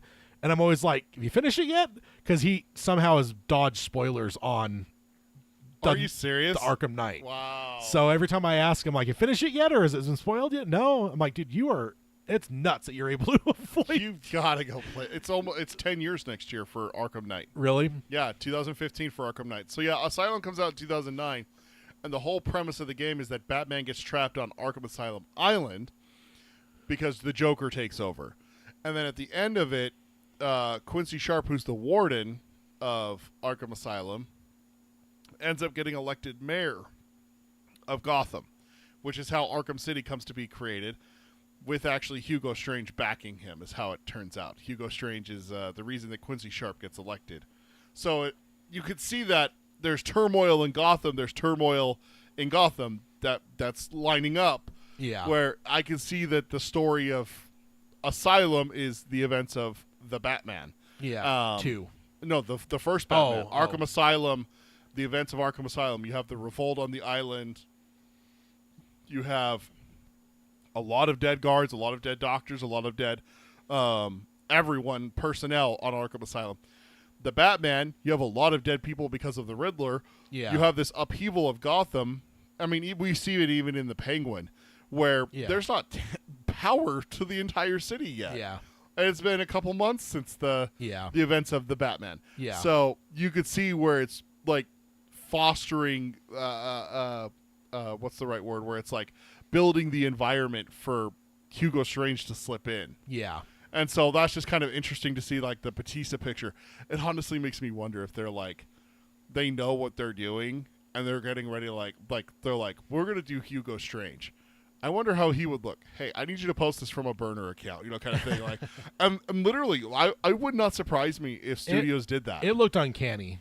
It did. It was like the right kind of glasses and everything. It did. It was like, it's like, hey, Batista, we need you to wear this, and we're considering you for this role. Can you go out in public wearing this to like a red carpet thing? We've also had rumors that James Gunn has already talked to Dave Batista about a role in the DCU. So, yep. I know that technically doesn't include the Batman, but like, I don't know. He's taking it under his wing that he's not killing it. Yeah. So to me, that's, if it's not DCU, it's DCU adjacent. Yeah. Maybe not even adjacent. It's allowed to exist. Yeah. Which means that I think Gunn's still going to be like, hey, Matt, you thinking Hugo Strange? And he's like, yeah. Because I bet you Gunn's talked to Matt Reeves. Oh, because they don't want to cross and do a movie with Hugo Strange. Yeah. Well, because Gunn's the president of DC Studios. Like, that includes the Batman. Like, right? Like, I know the DCU, they're cordoning that off from the Batman, but it's like he's over all of it. Like, Matt Reeves' check theoretically is signed by James Gunn right now. So exactly. Yeah, they certainly. I would say that's probably like a Favreau and Filoni. Like, I bet you those two are hooked at the hip a little bit. Yeah, they're going to sit down and they're going to have a conversation over a nice steak or something and be like, so what are you planning for the Batman 2? And he's going to be like, oh, I'm thinking Hugo Strange. He's like, great, I'm going to stay away from that. Have you seen Batista recently since he slimmed down? He looks a lot like him. And He's James is loyal to his people, too. Oh, absolutely. So he has a lot of the people. When he came over and did the Suicide Squad, he brought a lot of people from Guardians over. Yeah. We know that. So that, and he's spoken pretty highly of Drax and Dave Bautista. And Bautista, yeah. And I think he's even said like he was my favorite actor and stuff. Like, so he's I would not hate Hugo Strange in the Batman 2. I would not hate him. And that would give him a role beyond anything he's had up to this point. He's had a lot of good performances. Knock at the Cabin is maybe one of my favorites because he had a lot more to do. But that would be like kind of like Riddler, right? Like Paul Dano doing Riddler is like there's a lot to that fucking role, man. Like that is one that a good actor can just sink their teeth into and just fucking steal a movie. Absolutely. And I think Hugo Strange would be the same way for him for that. And like, so it could even be like a big like coming out party of like how good of an actor he is, right? Oh yeah, absolutely. Because he would be probably the villain, so it's like he'll have big scenes. He'll be like whatever. He's not just going to be a secondary character like he is in a lot of movies. So he would have the whole scenes, a couple scenes with Batman, especially if they go in any way where he's like we were just talking about it. Lex Luthor gets elected president, kind of thing. Yeah. Wilson Fisk becomes the mayor of New York. Yeah. Hugo Strange is put in charge of the FEMA recovery for Gotham. Yeah. How can Batman do anything to him? Yeah. He's too well connected. He's too high up, that kind of thing. So it's like, it would be really interesting. It also depends on, how does the Penguin conclude? I was just about to say, it just hit me just suddenly. We've said no Batman is going to be in the Penguin. That's right. There is nothing saying that a big villain reveal might not be the end of Penguin. What if Hugo Strange shows up? That's what I'm saying. Something like a Hugo Strange or something. Like, because they've said repeatedly, Batman will not show up in this show. Right. But are they tricking us? Because like you almost then assume, okay, nothing's going to really carry over. Nothing from the Batman is going to. But it's like, no. What if fucking like the Nick Fury scene is fucking Hugo Strange saying like, hey, I'm in charge now or whatever. You're being told you're in charge now. Like you got to rein this in or whatever. So. Or he's like, shows up to Penguin's drug facility and he's like, so, you're making bliss, huh? We need to talk. And like that's the end of the Penguin is Penguin's finally got all of his penguins in a row. And of course you do. Of course you say that. That was a good joke. You have to admit, that was pretty funny. And I'll give you a oh, I think my audio. That one? Is that what you were going for? Yeah. Okay, thank you. Let me switch the thing over so I could actually use my buttons. All right, there we go. Cool. But no, that was good. And you didn't even have to like delay on it or anything. So well played. I do what I can. But yeah, I think that would be good for the Batman. Is if they, I would love if they would pull from the Arkhamverse. That's what the games are called and everything. Yeah. There's some stuff in there that is just, dude, it's just made for the movies and stuff like that. Video games usually are. I mean, video games you have to have like the playing aspect. Yeah. But video games in the last 25 years or so have been very cinematic. Oh, absolutely. Like Halo, like like in 2001, like that is a very cinematic fucking game. Now, yes, there's elements of like, oh, you're gonna have to go clear this same setup of a squad where it's like 2 elites, 8 grunts. Like you do that 100 times, but it's like still though there's those cinematic moments where it's like this is made for a fucking movie. It is. And I think the Batman games are the same way where it's like yes, you're beating up goons way more than you could ever show on a movie or a show, but there's also the cinematic element of Arkham Asylum showing Bane freaking strung up and no venom, and then all of a sudden Harley injects him with venom and he roids out, and everything like that. It's so cinematic, and everything. And then the Croc. Oh, Killer Croc. That where you're down in his lair. What game is that? That's Asylum. The first one? Yep. Okay. Yeah, Asylum City Night is how they go.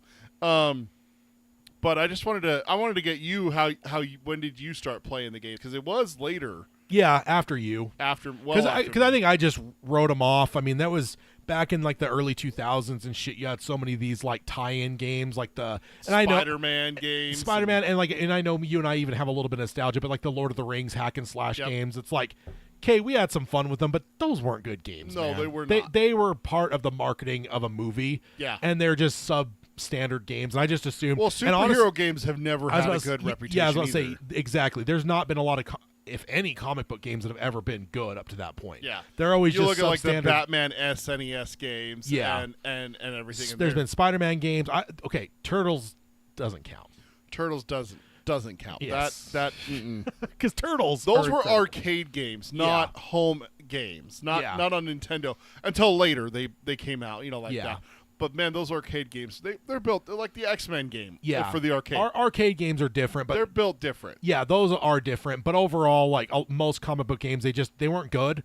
And so, like, it was just one of those things I remember even when it came out and stuff. Like Batman. It's just like, oh, I'm not playing a fucking Batman game. Yeah. Like, that's... Well, you're also not a huge fan of Batman. I'm not going to say a huge fan.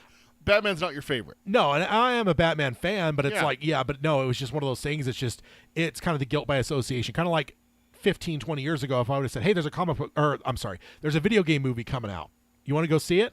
I would have said no. No, it's just, they're all shitty. Every They're one of terrible. them. Yeah, they're never good. So, Yeah. and that's just kind of the way it was. So I never gave it the time of day. And like, I don't know. I think after high school, I kind of fell out of like video game media pretty heavily. Yeah. So I wouldn't have seen like We stopped getting our Game Informer magazines. yeah. So I wouldn't have seen like the reviews enough to see that like to correct it and say like, oh my god, this is actually getting a lot of good reviews. I just never would have given it another thought, and like I wouldn't have like a magazine or website. I didn't go to a lot of gaming websites, Sure. so it's like I would have nothing to like kind of with movies. Sometimes I write a movie off, but then like suddenly I'll see like on my Twitter or like the film blogs I go to where it's oh my god, this movie's got 95% Rotten Tomato, which I hate Rotten Tomato, but like but it's got the 95 Metascore or Yeah, whatever. it's It's a 9 out of 10 on IGN. And yeah, on everything. IMDb and stuff. Then I'm suddenly like, oh my god, I need to like because I'm in that Maybe world. I should check it out. But yeah. video games, I not since high school I haven't had that, so Yeah. there was never a way for me to circle. Once I wrote that game off, it was gone. It was gone until except for you. You're the only reason that I even came around to it. So the master has become the apprentice apparently. So because you did. I mean, and I think that was kind of an origin story to your Batman fandom largely, wasn't it? Yeah, that's what I was going to tell the story. I know I've told it before, but I haven't given like in the first episode you touched on it. We touched on it, but I want to give like the full details since we are going deep dive into the Arkham games. Is that basically what it came down to? Is that in the 2010s, I'm married, have a young kid. We're still friends. We're starting to talk about maybe a podcast here or there, a few years ago. And Xbox Gold, which is the online subscription service where if you want to play multiplayer, you have to have Xbox Gold. And they started giving games away. I kept it because they gave away 2 free games a month. Yeah. And even if I don't want to play them, okay, it's still a free game. Who knows what down the road means.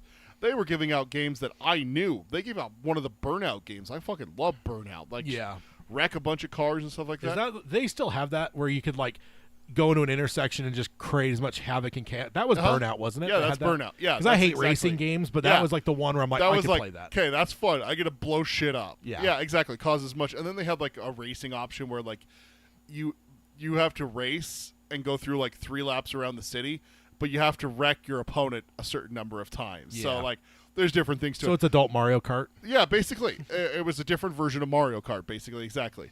So that's actually what turned me on to the Xbox Live Gold games is Burnout. Paradise, I think, was on there, which is later than I had ever played. Just a month or two later, Arkham City was available as one of the gold games. And I'm like... City, so the second game. So the second game. Okay. So I'm like, City. I'm like, Batman. I'm like, this is going to be shit. Superhero games suck. Yeah. Exact same things you were saying. But I had a new appreciation for Batman having just rewatched the Nolan trilogy. The Nolan duology? 2012. So it was after Dark Knight Rises came out. Okay. So it was after that. It was like 2013-ish that this all happened because I was, like I said, I was married with my wife, and we were living in our apartment, not with where we lived first when we first got married. So I got it. I didn't play it right away. Yeah. When I played it, and the opening sequence of Arkham City, which if you haven't seen, I didn't know you played them out of order. That's interesting. I did. I played Arkham City first. And there's all these references to Titan. Is Joker in it much? Joker, the second game? Yes. I remember he's in the first and the third a lot. But he's in the second one quite a bit. He's actually very pivotal to the main story. So okay. But I just remember playing it, and I remember loving it so much that when I finished it, I'm like, there's a twist at the end of Arkham City and everything. If you remember that. No, I actually started replaying that one because I played the first game once, the second game once, and the third game I played 2 or 3 times maybe. Yeah. But I was actually restarting the second game because the first one didn't appeal to me as much. I don't know why it didn't. I mean, there was some stuff I liked about it, but I didn't like it anywhere near as what I did the other 2. But I think I got that, and then I can't remember what came out. May have even been Spider-Man 2 or something. Something came out that was gonna divert me away, and just recently I was going through my Xbox and shit, I still had downloaded. I actually deleted it.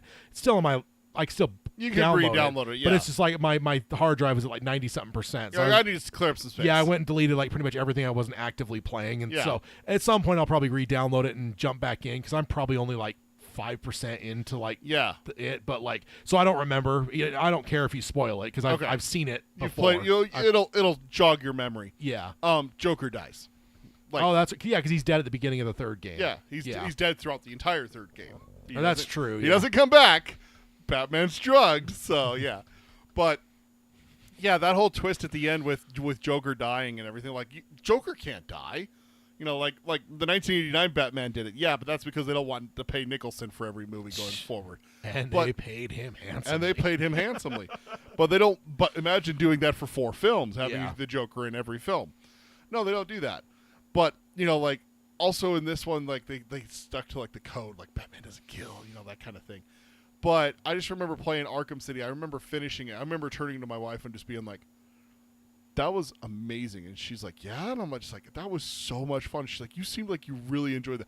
I played it for months. I got all of the Riddler trophies. Yeah. I solved all of them and everything. I think except for the first, I didn't do that in the first game, but the second and third, I was pretty good about that because I like to maximize games. Oh yeah. I don't 100%. You're more of a 100%er kind of guy than me, but it's rare for me to 100%. But there's a lot of times where I'm like, you know what? I'm getting a vibe this is a 10-hour game, but I could probably stretch it to 15. Especially if I'm going to go do all this Riddler stuff. Yeah, and everything. exactly. And then also they make it so that it's a side mission, so that if you don't complete it, you don't 100% the game. It's I gotta go get him. I gotta go. Especially when he's chirping in your ear the whole game, oh, you suck. It's mother. I'm gonna go kick this guy's ass. Yeah. So I remember doing that, and I just remember telling my wife, I'm like, I had so much fun with that. And she's like, yeah. And I'm like, I want to play it again. She's like, so why don't you? And I'm like, well, I've only ever done that with Halo, and that's just because me and Tad were obsessed with it. And when I couldn't play multiplayer with Tad, I had to play the campaign, so I just play it on on the first one. Yeah, there wasn't multiplayer. There was no online. Xbox Live. Yeah, but it would only be when we got together and do the 2v2, you and your brother versus me and my girlfriend, kind of, or you and my girlfriend versus me and your brother, kind of evened out the teams. Just she hated doing that, which makes me so happy that we forced her into it so much. Yeah, because she's not a nice person. But I just remember wanting to play Halo so much that I would play the campaign just over and over again on repeat. But I'm like, man, I can't do that. I just played this game. I got to play something new. And she's like, if you like it, play it. So it's really kind of Lydia's fault that I went back and I replayed Arkham City again. Yeah. And again.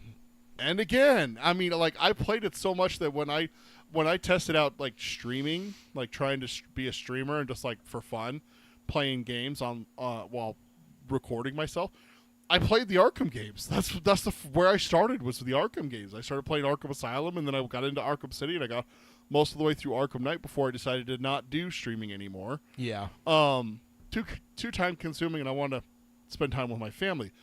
Maybe when my daughter is old and moved out, I'll give it another go. It's only a few years away.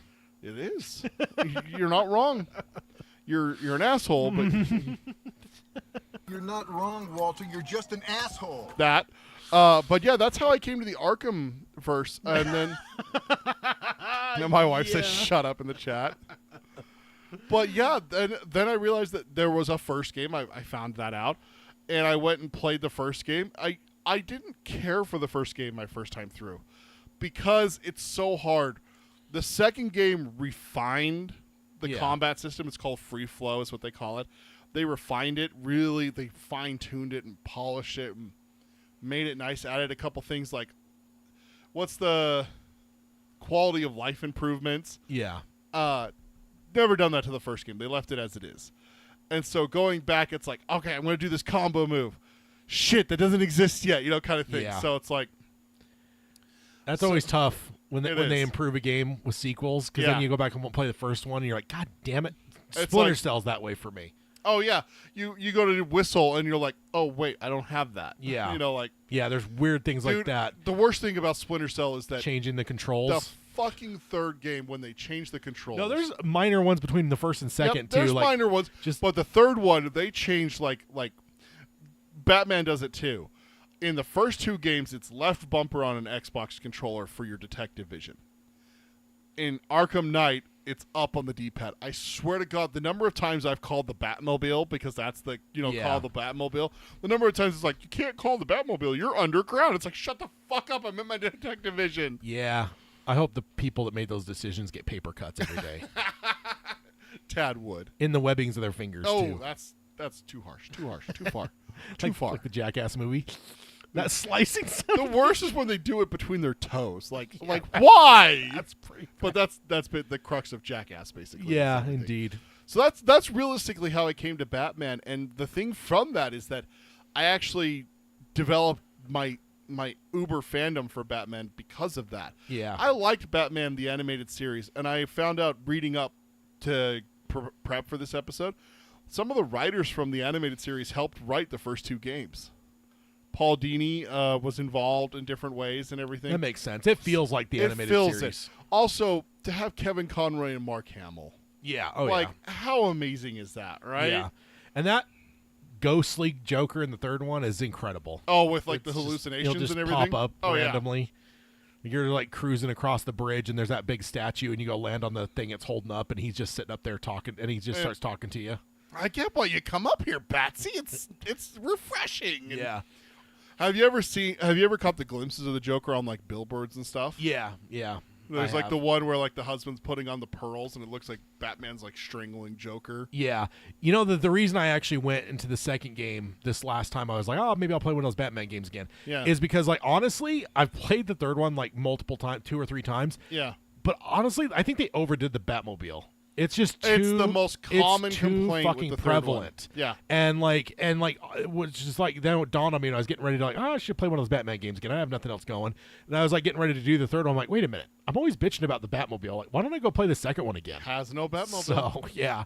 That's why I started into it when I did the replay. So it is Arkham City is probably still my favorite game. I do love the combat. Again, they touched the up improvements, a little bit into the third one, and he's just so much faster, so much brutaler, and the moves are phenomenal. Like I love when Batman does these random moves. There's one where he does it. He does we used to watch wrestling, a reverse DDT. He like catches a guy, runs off the wall, and does a reverse DDT on him, and it's just like, dude, I've watched wrestlers do shit like that. That is so fucking cool, like, and everything. So. But the stories are phenomenal between all 3. I will tell you that in that vein of pure frustration, when you eventually get around to being able to play Spider-Man 2, the gadgets are completely different. And as much as you love all the gadgets in the first game, almost none of them exist in the second game. Oh, they changed them all? It pissed me off so bad. Like, there's new gadgets, and there's more of them. But it's like, dude, how handy some of the gadgets are in that first game. So I don't get my web bomb? No, I don't think there's. No, most of them aren't there now. It's a bummer. That in that same vein of like, you fuckers. The whole time I played the second game, I've 100%ed it twice now, and the whole time I'm just like, fucking goddamn. You make me sad. Give me those original gadgets. Like from Monty Python. You make me sad. Make me sad. Thank you for prepping me for that because that would have broken my heart. Yeah, it's tough. That was my favorite. That's my favorite gadget from the Spider-Man games, the web bomb. Really, I like the one that strings out and grabs multiple people and smashes them together. Oh, the tripwire one? That's not how it's supposed to be used. No. There's the tripwire one, but no, the one you shoot out and it like shoots webs out and grabs like 8 guys and pulls them in together. I don't remember that one. Yeah. Is that in the first game? I'm pretty sure, yeah. Yeah. And then the tripwire one, actually, I do take it back. The tripwire is my favorite one. Just because it's handy as fuck. Put it on the wall and just let it walk past I'll you. do like 4 of them in a row and then just like signal the goons and then just run and just watch them get all. I accidentally found out that you can use that in combat. Yeah. Oh yeah. Stick it to another person and then they smack into each other. No, that's cool too. Yeah. So that's the story of how I became into Batman Arkham City and everything like that. And that actually is what led to me becoming such a huge Batman fan. In fact, it was a year later or that Christmas is when you bought me my first Batman comics. Yeah. You bought me Year One, The Killing Joke, and Dark Knight Rises Part 1, I think is the 3 that you bought me. Yeah. And I still have them. I have them on a shelf. I have all my Batman comics that I've bought over the years. I have a Batman wall. Yeah. That has a poster with the different bat symbols from the comics, I think is what it is, or the movies. It's one of the two. Yeah. I think it's the comics. And then I have shelves with, like, I have my steel book of the Batman, the Matt Reeves movie. And then just for my birthday, you gave me the 1989 Batman cowl. I sent you a picture of it and everything. Yeah. I have a Lego Batman cowl. I have my Funko Pop Batman, and then I have the 1989 one. So I've become a huge Batman fan because of these games. So it's just like, it was fitting to talk about it on this show to go over that. So basically, I just got some questions for you. So you don't remember the first and second one very well? I mean, especially because I at least started the second game, so I have a little bit of a familiarity of the gist of it. The first one, bits and pieces. Like I said, the Croc thing I remember pretty well. Yeah. The roided up Joker at the end, I remember. Yeah, the one on Titan. Yeah. Yeah. So that's probably most of my memory. The second game, or the third game, I played the most though. Do you like the story of the third game? Yeah. Like Fear Toxin threat and Scarecrow taking over the city and everything. Yeah. There is like the whole thing about the final battle where you got to go before starting the battle and you got to like blow a wall up somewhere and it gives you like a little spot to hide. Have you ever seen that? No. Like, because when you're fighting the other, like the tank or whatever. Oh, the cloudburst. And so when there's a spot that if you go and blow this wall, because you won't let you do it once you start the battle. Right. But if you do it, then during the battle you have this little spot you can hide in. Oh, really? Yeah. No, I've never done that. Oh, dude, it's so handy. I just fight the cloudburst every time on my own. It's so handy. Nice. Yeah. I'll have to look that up. Yeah. Make that fight a little bit easier. Yeah. Yeah. So I'll just give you this. Then I'll ask you the questions, and if you remember, you can answer. So favorite story between the three games? I think the third. I think that's why I replayed it. Because again, I'm not as big a fan of the Batmobile's overdone. It was fun, but it was just too much. Yeah. I feel like it outweighed the rest of the game. Mm-hmm. But the story is incredible, so that's probably why I've replayed it. At least I know I've played it twice. I may have played it 3 times. Did you ever play the? Did you get the season pass? Did you play the DLC stuff? So did you like go against Freeze and Killer Croc and Mad Hatter? Yeah. Okay, so you did. Okay. Yeah. They actually added. I don't know if you've been on since then. They actually added the Robert Pattinson Batsuit. Oh, really? Yeah, they added that to the DLC season pass, so you can use the Pattinson suit. That's cool. It's really cool. The suits annoy me because there's like certain ones I like, and then they're not in all 3 games. So it's like, God damn it. 89's my usual go-to, and they have that in both City and Night. I'm pretty sure. I know they have it in Night because I've worn it, and I thought it's funny because Batman will turn his head, and I'm like, you can't do that. That's not allowed. Yeah. You have to do this. Yeah. Yeah. My favorite story is City. I love the idea of like a supermax prison inside of a city, just like it's walled off and everything like that. Protocol 10. I was so intrigued by it and the twists and turns and everything like that with Joker. Yeah. Joker's sickness. He's sick the whole game, trying to recover from Titan. Yeah. The events of Arkham Asylum. So then I wanted to ask you, do you have a favorite villain through any of the 3 games? I know you mentioned Joker earlier. The Spectre Joker was pretty great in the 3rd game, but that's not, you're not really fighting it. It's just a matter of like, oh, cool, I get a Mark Hamill performance for a second. Like, I mean, you get to play as him. It was always a playable character eventually. It was always a joy. Yeah. I've always liked Freeze, so Yeah. the Freeze stuff was pretty cool. Especially that boss fight in City. Yeah. It's what a lot of people point to, like, that's a good video game boss fight. Yeah. Like, if you're going to have a video game boss fight, we want more like that. Yeah. Versus just button mashing or prompting. I like and this isn't villain, but probably my favorite. It's like what I heard back in the day with like Halo is one of the people there is like, you really only got to get like 10 to 20 seconds that's really fun and just repeat that constantly. Yeah. And I think he used the example of like anytime you stick sticky grenade on like a grunt or something, it's like 2 seconds, but he's like, people enjoy that so much that they don't care if they do it And he's like, you just got to Yeah. get that, maybe he said 10 to 30 seconds. So he's Yep. like, there's just 10 to 30 seconds. It's the key to a good a replayable and good game. And I think for Batman, for me, like a part of that would be the hiding on the gargoyles and taking the goons out in like the rooms it's and like shit. they call it like the Predator challenge, the Predator rooms. Yeah. Because you have the combat rooms and then you have the Spider-Man Predator does that too. Yeah. Which I love. the stealth. Yeah, missions. the stealth, Stealth parts. and of it's the stealth game. like rooms. It's not even like it's like full on missions because it's just kind of grindy. Like there's nothing different about them Yeah. for the most part. But like every time I get there, I just smile because I'm like, this is gonna be fun. This is gonna be fun. Yeah, I I enjoy that more than like the combos and like fighting a bunch of goons out on the street. Like I've never enjoyed that as much for some reason. Yeah. Like give me where I can go and just like slowly take them out in Yep. different ways. I will say that there is a little Easter egg for you, Tad. I gotta have you do. You know at the end of the game. No, partway through the game, you start getting the checkpoints throughout the city where they have like the militias put up walls to block streets. Yeah. And there's usually a bunch of guys in there. In the end part of the game, the last part of the checkpoints on the first island, there's a checkpoint where there's just one guy and he's standing there looking at a computer and he's got a bunch of turrets behind him. Listen to him talk before you take him out. Take out the guns, blind him, take him out, dismantle him, and everything like that. But then just stand behind him and just listen to him for a couple minutes. He is pretty fucking Dude, funny. listening to the goons is Oh, yeah. also one of those like that's yeah. that's another part of that 30 seconds of just hilarity and fun because Yeah. it's like every time I'm flying, it's like, and the guy will be talking shit. Like no matter what I'm doing, I'm stopping and gonna go find that motherfucker. Like, you sent me a Instagram reel the other day from Arkham Knight where it's like, would you rather be frozen by Mr. Freeze or kicked in the face by Batman? I hate being cold, so I'll take getting kicked in the face by Batman. And Batman drops from the grate right on top of the guy's head. Yeah. Yeah, and the great stuff like when you're under the floor, like all those like takedowns, yeah. like that, I dig the fuck out of that shit. Yeah. So, in terms of I know that's not a boss. I love the Penguin because he's in those rooms Yeah. a lot of times where they're like in to rob the bank or whatever. Like love that, and That's Two-Face. I always love the Penguin. Two-Face is robbing the banks. I thought that Penguin was in one of them. No, Penguin's always the combat challenges with Nightwing. Because Nightwing's the one that's tracking him throughout the city.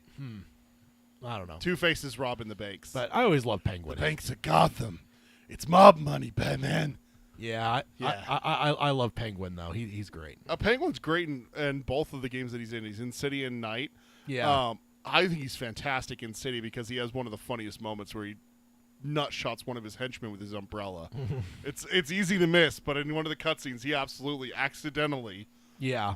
swings that umbrella back and catches the guy right in the nuts. And I blame Danny DeVito for my Penguin love of Penguin. Oh, yeah. Because he's so great, dude, and so vile. The dirty onesie and stuff. Don't. It's oozing the black. the black goose coming out. And then just eating the fish and the everything. fish, yeah, and the Ugh. nose. So gross. Could be worse. So Nose could be gushing blood. yeah, my favorite villain was Your wife says favorite story is 3 and favorite villain is Arkham Knight. yeah. And the favorite thing, one of my favorite things is one of the goon lines. It's the one I'm talking about, the one that's by himself. He says some pretty funny shit. He's like talking to himself, like being left. He's like pouting almost that he's being left. I think I may have heard that. That sounds familiar. If you listen to him all the way, there is a funny one. I probably didn't listen the whole way. There's a funny line after that I will try not to spoil for you, but my wife, if that's what I'm thinking of, that's what my wife's talking about, because every time I play Arkham Knight and I get to that guy, I'm like, babe, it's your guy. And she comes over, she grabs my headphones, and she listens to it. One of my favorite things is there was a picture of Joe Rogan doing like an ice bath challenge. Yeah. And he's like, doesn't have a shirt, and he's all like, tensed up, Yeah. muscled up and stuff. And someone's like, this just looks like a goon from the Batman games. He just look, and it's like he does. He looks exactly like you would expect. It's the Bat. Like it's just it's hilarious. Oh, it's great. I Yeah. love it. The number of times, like you said, where someone's like, I've been at Arkham, Blackgate, I was in Arkham City, I was at the asylum, never saw Batman once. And it's like, I gotta change that. Let me go find, hey buddy, how you doing? Just go break his leg. And then the other guy is like, I don't know, but there's one that I always get pissed off at. It's like, we got to get out of here. I don't know if you noticed, but we just trashed the ER emergency room at the hospital. If Batman finds them, I'm like, I got to go find those guys now. The worst though is when you hear one, but then you just get out of range and you're not tracking him anymore. Oh, you're like, damn it. It's like, oh my god, that is the most frustrating. I do have a couple bits of trivia for you that I wanted to... last question I forgot to ask you. The Riddler trophies, so not frustrating for you. There's There's a lot of... There's some that got frustrating. On the whole, the Riddler trophies. No. The fan base of the Arkham games are pretty much split. The Batmobile ones were probably the worst. Like the having to blow stuff up. And the ones where you're like fucking doing like the zip line on your vehicle and going up walls, and like just some of that shit got to where it's like the race. I hate racing. I hate racing games. So it's like the ones where you're like, you got to beat this time.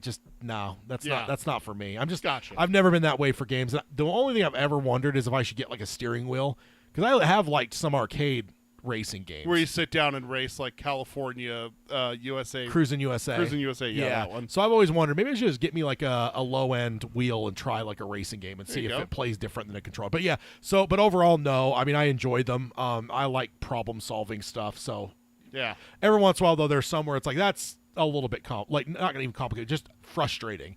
But I think those are probably the minority. I did do a challenge. I can't remember. My wife can clarify.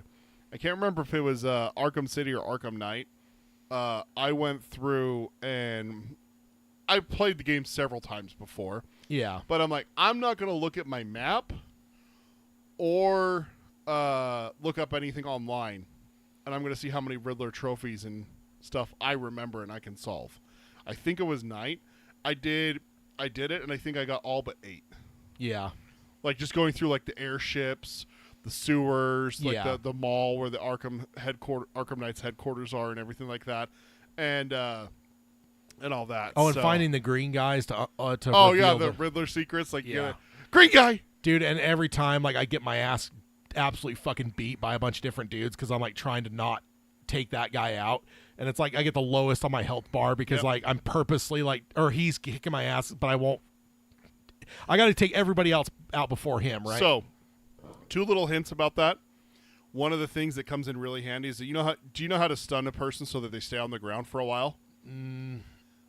Maybe. You do your cape stun 3 times on them. Oh. It knocks them down and they stay down for a minute. Oh, yeah. So if you do that to the green guy, like real fast, like there's a group coming, but if you stun him real fast, then just go ham. Just beat the shit out of all the other guys. You don't have to worry about hitting him.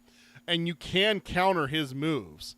Batman goes softer because you know that it's built into his AI. He knows not to knock that guy out. Yeah. But if you counter him like 3 or 4 times, then he does get knocked out. Yeah. So little tips that I picked up over the years of playing that. Yeah. And I will say Spider-Man's the same. I don't think I've ever mastered the combat thing, like the doing the combos or the special moves. It just doesn't jive in my brain. So I'm pretty rough on all this, which is weird because I grew up on like Mortal Kombat and shit, but this is a different beast than that. As I've gotten older, I'm not good with that. Like I'll be able to win the fights and shit, but like I'm not doing these master fucking 20 move combos and like all the special moves. Like I probably fail half the fucking blocks. It's just not. There's an achievement. So there's like the AR challenges in Arkham Knight where you have to go back and do like combat challenges. So like round 1, round 2, round 3, round 4. There's one that's an absolute fucking nightmare. There's 2 achievements on Arkham Knight that I still haven't got on Steam. I have them on Xbox, but I don't have them on Steam. One of them is you have to get up to 100,000 points in the Iceberg Lounge, and then Killer Croc jumps in because he's just like standing back in the background. In order to get to 100,000 points, it is fucking no, 1 million points. It's 1 million points. You have to basically get a combo of like, I think it's like 400 in a row. Yeah. Like, it's fucking unreal how there's a cheap way to do it. You just use the bat claw over and over again. Yeah. Guys. And Spider-Man has those where it's like you've got to, like, you get into like the criminal things and it'll give you like, or not achievements, but like, objectives. Yes. It's like in this one, use 5 guys to web 5 guys to the wall. That kind of thing. And some of them are like do a 50 combo, and it's like, dude, that is the hardest ones for me to get. Yep. But it's just not the way I play. I'm a way more brutish, I guess, when I'm playing both of the games. It's you're gonna get hit. Yeah. That's just how you are. And I love that about Batman and Spider-Man is that it's not one hit and you're dead. Yeah. Like some of these open world games, like it's unless you're playing as Martha. That's true. Pretty sure she got hit more than once, but anyway.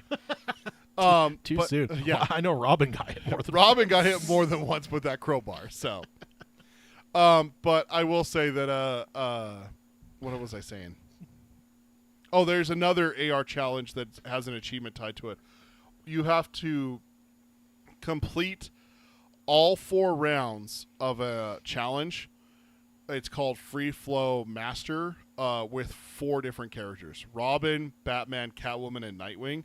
So you can't get hit and you can't break your combo through all 4 rounds. And that's that's a fucking nightmare. That's the one, Spider-Man dude. ones where it's like 50. It's like it's not even that I can't do 50 when I've got 20 goons, but it's a matter of one guy fucking hits me and it breaks the goddamn. Yeah. And it's like, well, now I've just knocked out a third of the guys. I don't have enough now to get back up to 50. Yeah, dude, it's so frustrating. Yeah. Just like the racing shit. I don't know if I've got many gold medals on those. Like it's just and not. you know what? It's fine. You don't have to. That's the thing. That's what I like about the game is that if you want to try and 100% the game and everything like that, yeah, you're gonna have to learn how to get better and everything like that.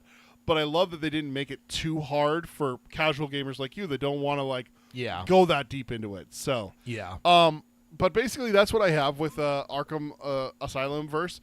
I left a little bit of time, and so I went and I pulled down some trivia for us that I thought would suffice. Maybe you could check out next time you play through any of the games. So I just went through game by game and just went online to a couple different websites and pulled some stuff that I thought you might find interesting. I know the alley in the one game. The pay respects to Thomas and Martha's outlines.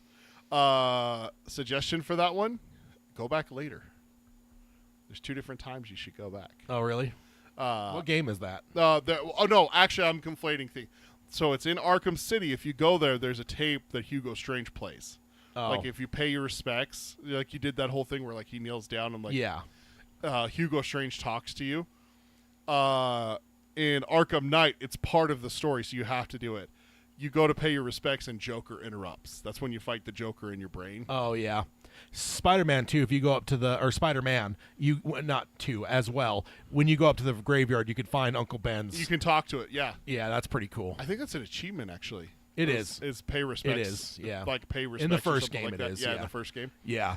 So I only have 2 trivia things for Asylum. There wasn't a ton for that one that I found very interesting. Mainly because I knew that I hadn't played Asylum a ton, and I didn't know if you had. But one is when you go to get the Warden's sequencer thing, so you can like unlock doors and break those locks and everything like that. Clayface is at the bottom of the stairs. He's behind glass, and he looks like Commissioner Gordon. If you turn on your detective vision, you'll see that he doesn't have a skeleton, which is kind of cool. Yeah. And then does Commissioner Gordon look like the animated series in the games? A little bit, yeah. A little bit more than the... I can't picture him, and the only one that comes immediately to mind is the animated series Gordon. Yeah. So... and then he's very prevalent in the 3rd game. Yeah, where I just can't remember his character design, and I'm assuming it's a lot like the animated series. Gray hair, the bushy mustache, the glasses. Yeah. I think in the first 2 games he's wearing like the trench coat. Yeah. He has like the suspenders, and then like the tie is like either tucked into his shirt or like clasped down. Yeah. Really well. The other trivia that I had for Arkham Asylum is the 3rd time Batman is gassed by Scarecrow, it like glitches and does the restart. I read a thing that the developers did this on purpose to show what the player's worst fear is what Fear Talks is supposed to do, show you your worst fear is that the game's glitching. So I don't know if you remember that. No, I don't. Like it says like press start, and then like maybe I do actually. You're Batman being taken to the asylum by Joker, and then at the very end Joker pulls a gun at you and it says move middle stick to dodge. There is no middle stick on the Xbox or PlayStation controllers, so yeah. Dirty bastards. They did that on purpose to make you think like, and then it gives you the game over screen. You have to click restart, and then you can go back to being Batman. Yeah, for real. Like, dude, that's so fucking ingenious. You know what I want for the 4th game? What's that? When it inevitably comes, an army of penguins with rockets, just marching on the streets. No, just like Batman Returns. No, we're not doing that. we're not doing that. There is actually, let's skip the trivia. Let's jump to that and talk about that because I think we covered this on an episode or 2 ago that Rocksteady is rumored to, after the disaster of Suicide Squad, is going back to the Batman. Yeah, it was a couple episodes ago. Yeah. It will be without Kevin Conroy or Mark Hamill, because Mark Hamill has said, that's one of the bits of trivia that I had, is that they come as a pair. Mark Hamill retired from the role of Joker unless they made the Killing Joke after Arkham City. He returned for this game, Arkham Knight, and afterwards said he would continue to voice the character as long as Kevin Conroy was voicing Batman. Yeah. The last official one was Crisis on Infinite Earth Part 3 that we just talked about earlier in my reading, watching, playing. Yeah.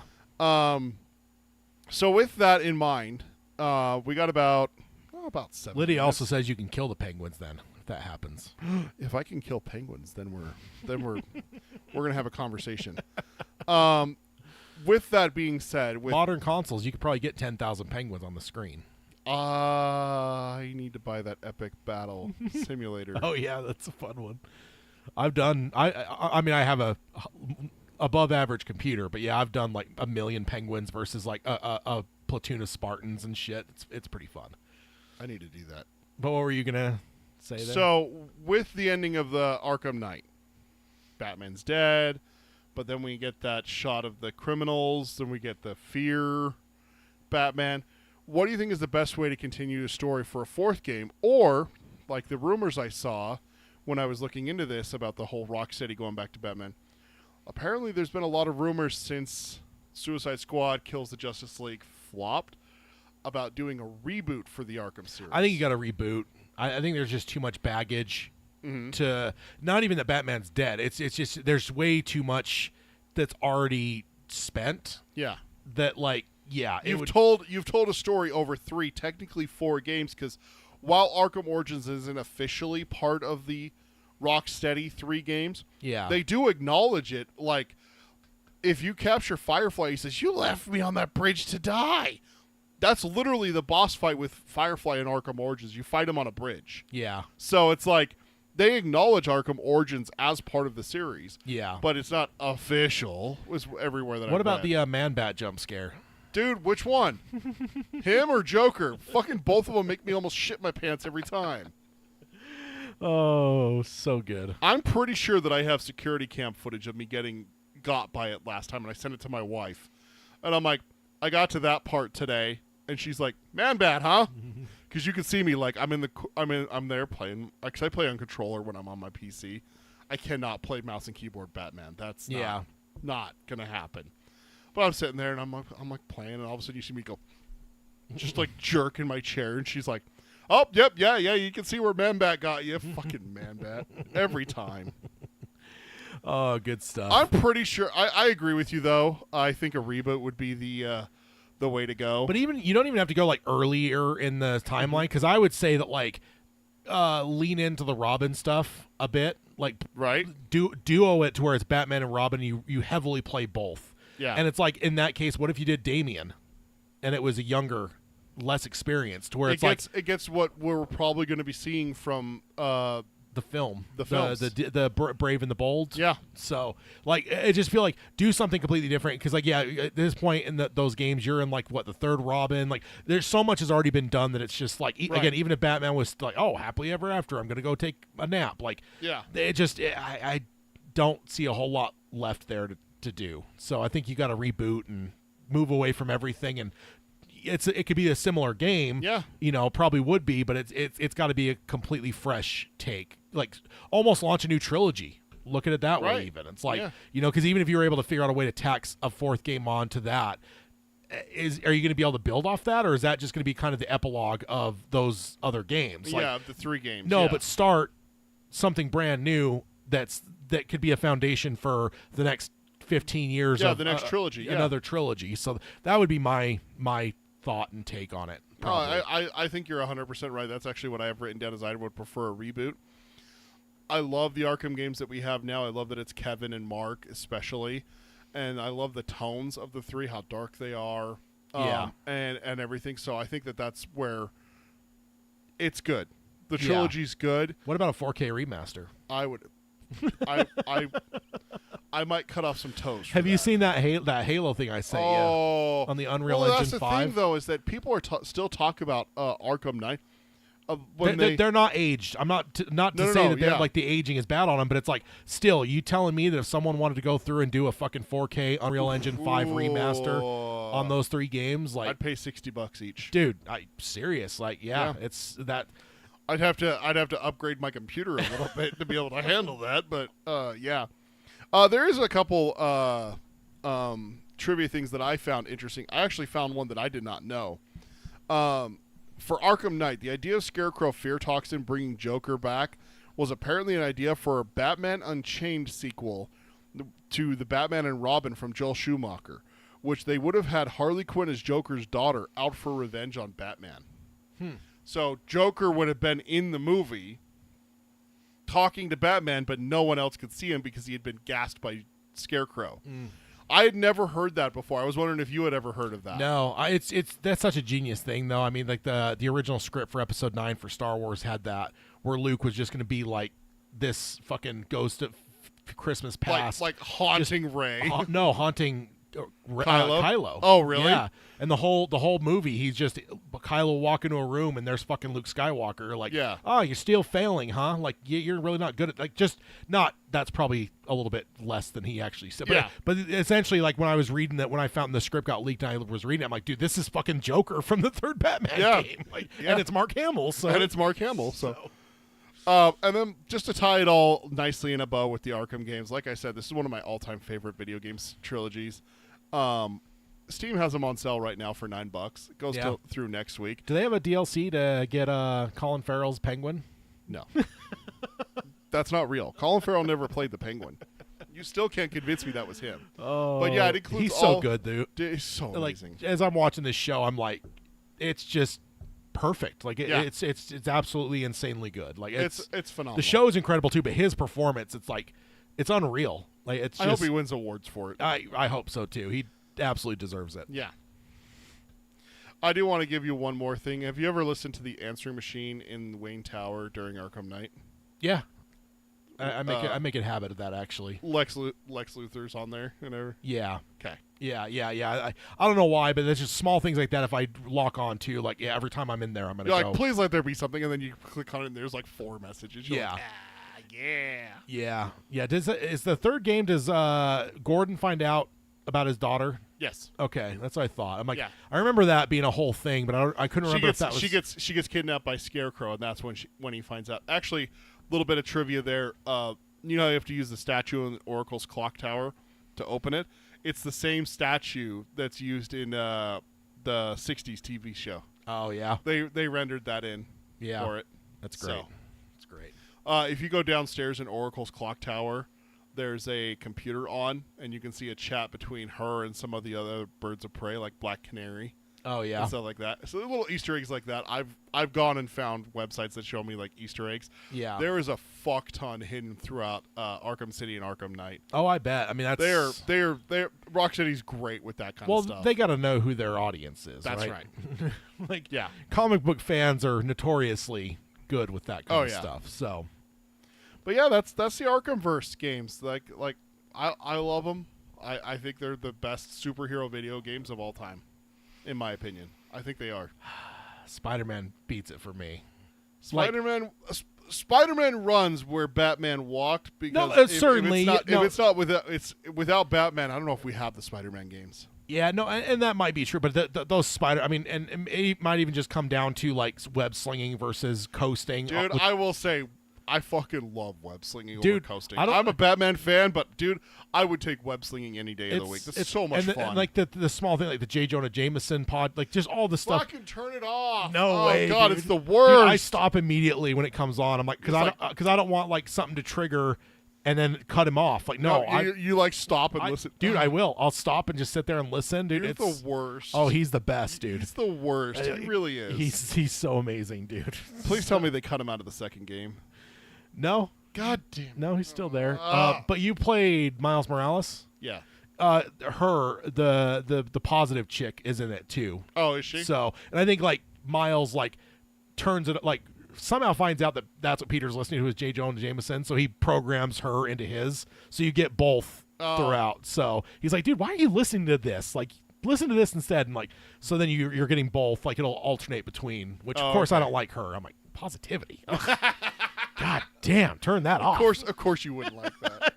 Give me J. Jonah Jameson blaming like spinning every like thing I do good to being bad. It's incredible. You know how I feel. And you know what's funny is every time I think of you, because I'm like, when Peter plays this, he is going to be fucking fuming. I'm gonna be so mad. Like you saved the day, but it's like he just destroyed a fucking subway. Yeah. He's a menace. You know how I feel about J. Jonah Jameson? Disgusting. He's disgusting. He's vile. He's the best, dude. He's the worst. I love him. All right. So let's jump on over to the emails. If you want to email the show and tell us your opinion maybe on Spider-Man versus Batman video games or anything, any feedback, whatever, send the emails over to peter@geekeryabides.com or tad@geekeryabides.com. Tad is TADD. That is how you contact the show. And except for being here live, it's the best way to be part of the show.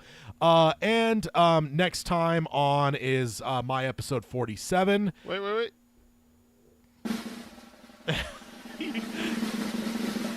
Because you just discovered. Now I know that I have that button. Yeah, as I say, you just discovered in the last podcast that you've had that drum roll for months now. Yes. Didn't know it. So. I mean, you got 3 pages of buttons for me here, Tad. I know. If they didn't charge. Oh, wait a minute. I forgot.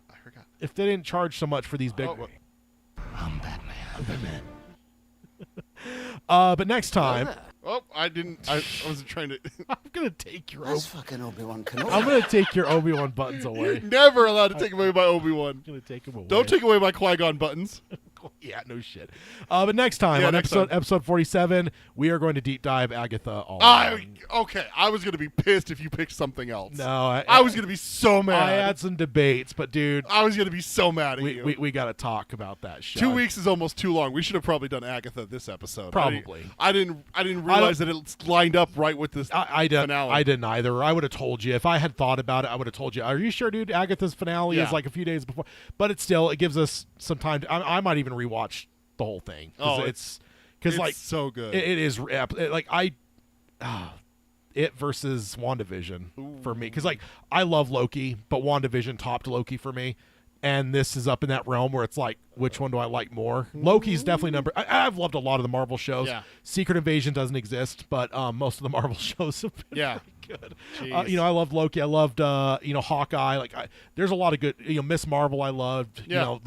But a lot of the stuff that people don't like, I find out that I love. Yeah, it's like exactly. Ooh. But the cream of the crop for me was WandaVision, Loki number 2. I think this has supplanted Loki, but it's a matter of, does it surpass? So we'll debate that. Yeah, we'll have a conversation a couple weeks from now about it. Yeah, indeed. But witches, and Agatha's such a wonderful person. Everyone loves a witch that kills witches over centuries, right? So nice, right? Indeed. So that is next time on the next episode. So go ahead and watch Agatha all along if you haven't yet, or finish it off.